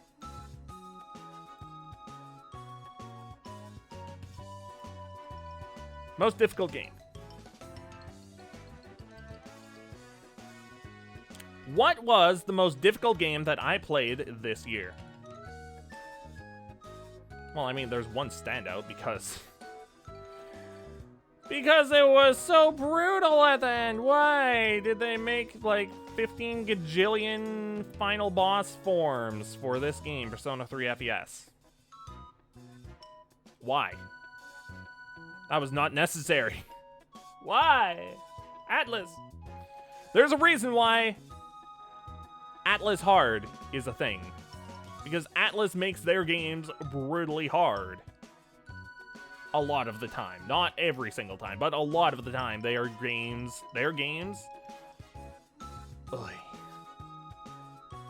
Okay. So yeah, that's all of them. That's all of the games, awards, things. So yeah, I guess it didn't take nearly as long because I only did 22 games? Hang on. Yeah, 22 games for 2023 as opposed to 50 for 2022. So yeah, okay, fair enough. Big stretch. That was fun to go over this as a retrospective.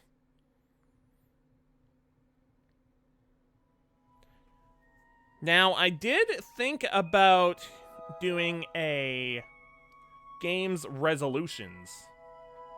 However, that would have added extra time in order for setup for this. I don't know what I'm going to be playing this year. However, I do know that I want to catch the rest of the legendaries in the Indigo Disc. Because we still have a bunch left.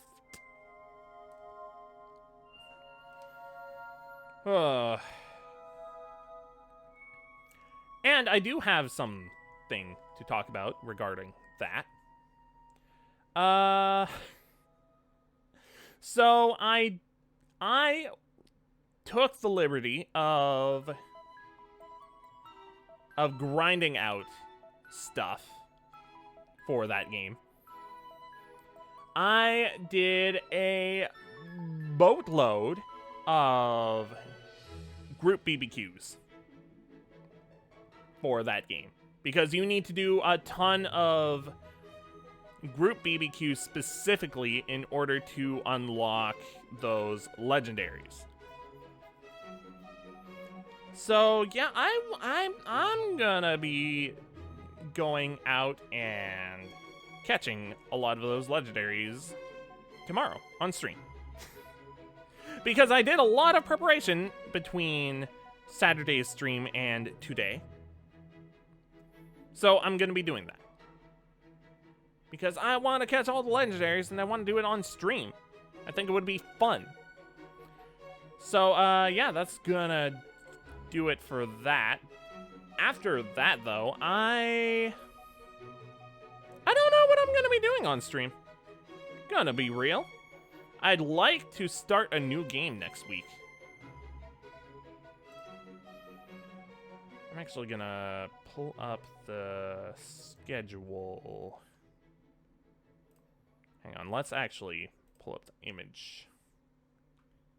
Do I have one for schedule yet already?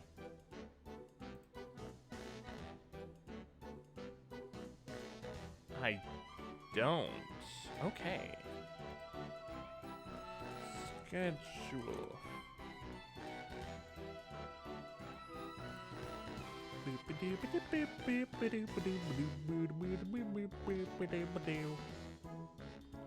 Where is it?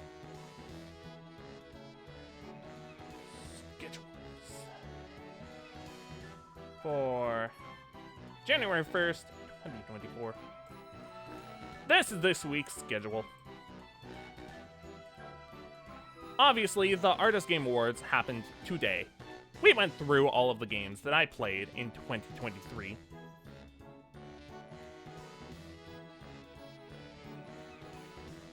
And I enjoy doing these every year.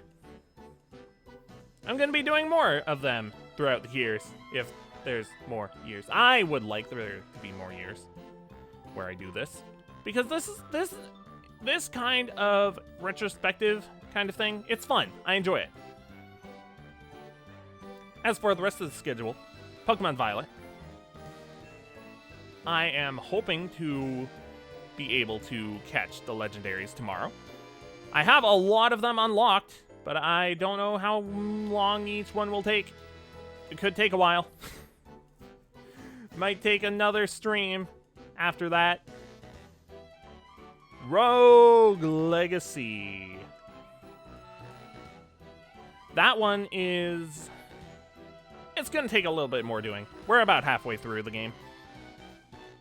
We almost beat the boss of the third area last time.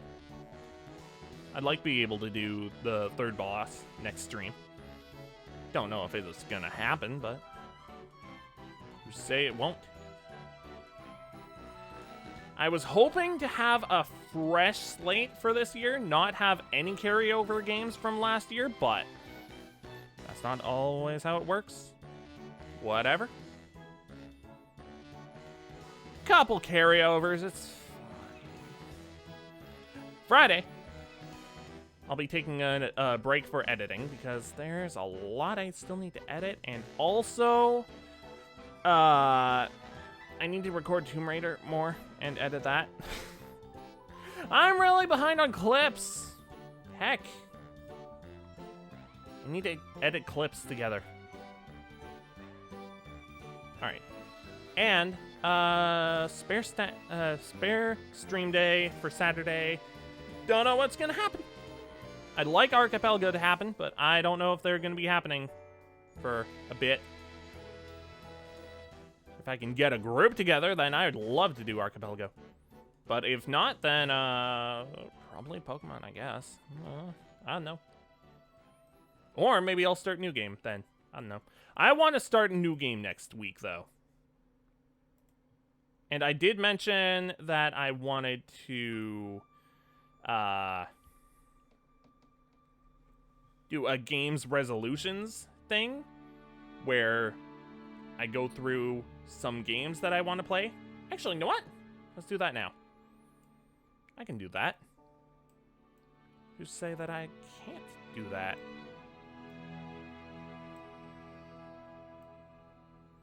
Alright. So I do have a list of short games that I would like to do. However, I need to find that list. Where is that list? Oh, shoot, did I? Oops. Okay, I have a list of short stream games. Now, I'm not aiming to do all of these. But I would like to do at least a couple of these. Wait, why isn't that here?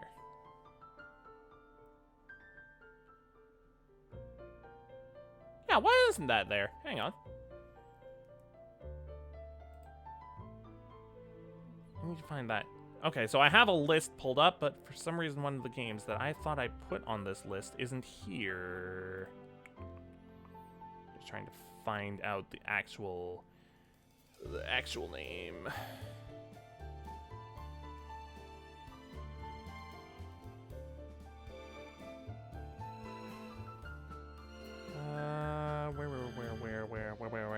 Where is it? No. No.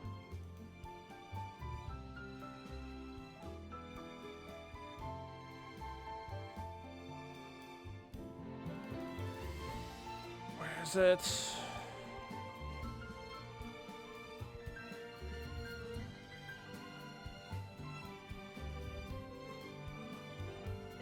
I don't know where it is. No, it's not that. I don't know where the heck this game went.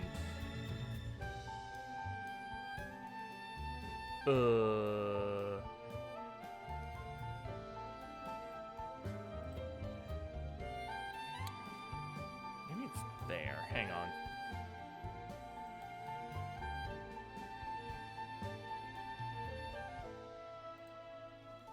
Need to log in. There we go.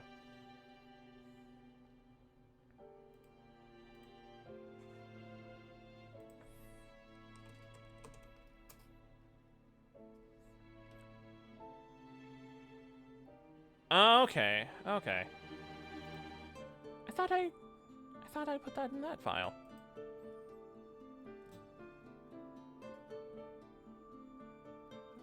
Oh, I did. Oh, okay.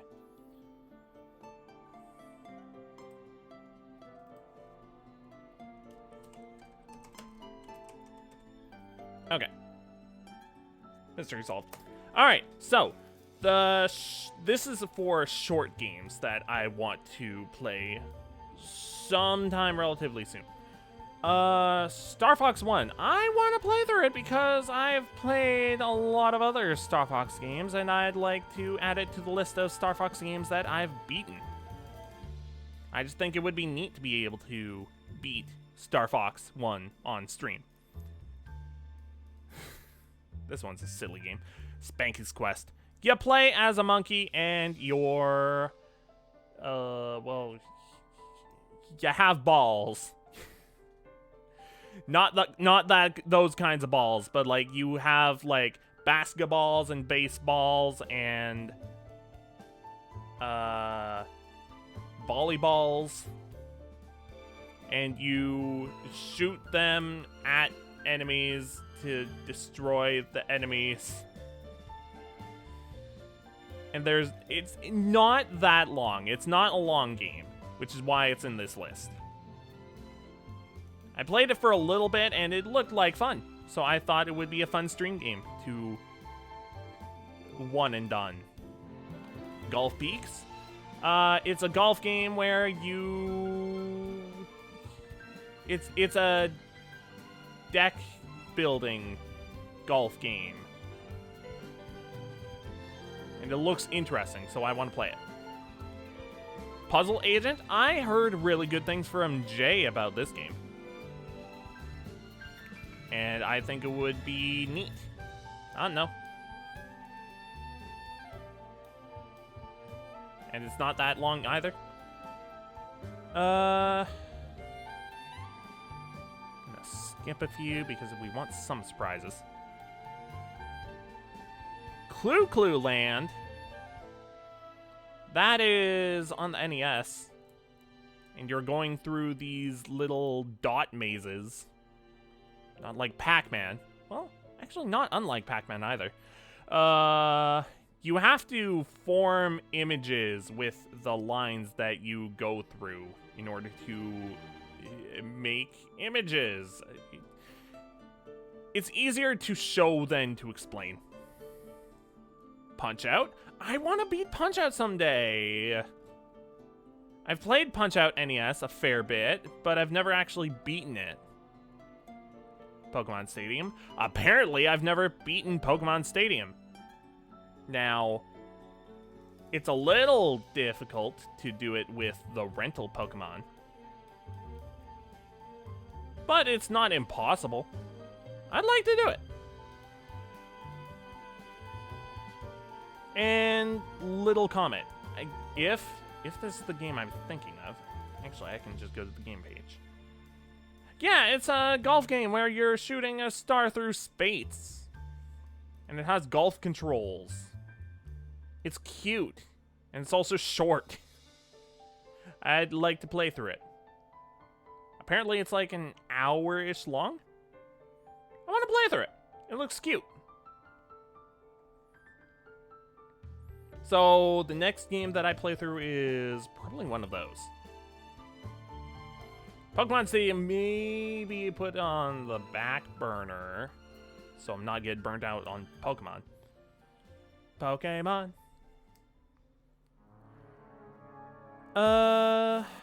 Yeah, that's it for short games for stream.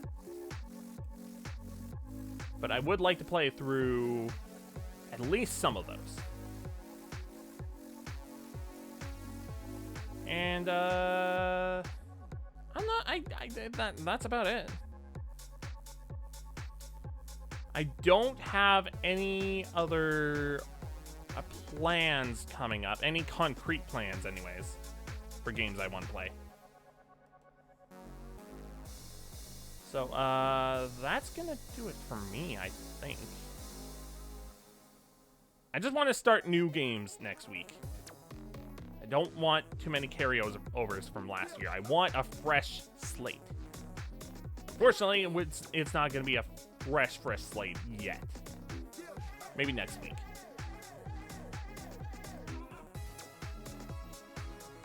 So I think that's going to do it for me. I'm glad I could do this. I like doing the Ardiss Game Awards.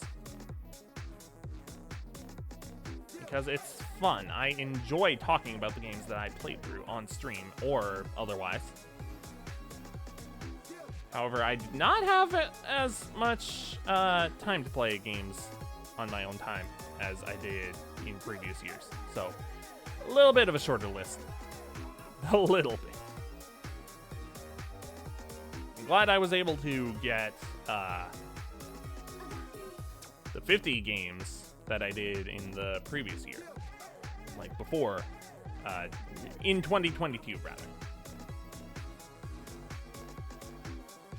Anyways, that's gonna do it for me, I think. We'll be back tomorrow for Pokemon. Catching legendary Pokemon. Ooh. I think that's gonna do it.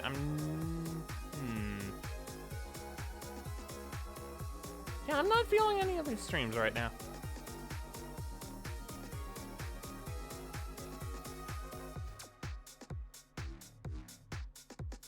Yeah, you know what? I'm not gonna raid. Not tonight. I've been skipping out on raiding, which I don't usually like to do, but I don't know. Just not feeling the streams. Anyways, thanks for watching. And I'll see you next time for games. Next time is Pokemon. So, yeah, thanks for watching, and I hope you have a lovely rest of your morning, afternoon, evening. Pause the music there, because we're ending. I'll see you later. Bye. Whoa. I hate it when it does that. I need to fix that. I'll have to look into that. Anyways, bye.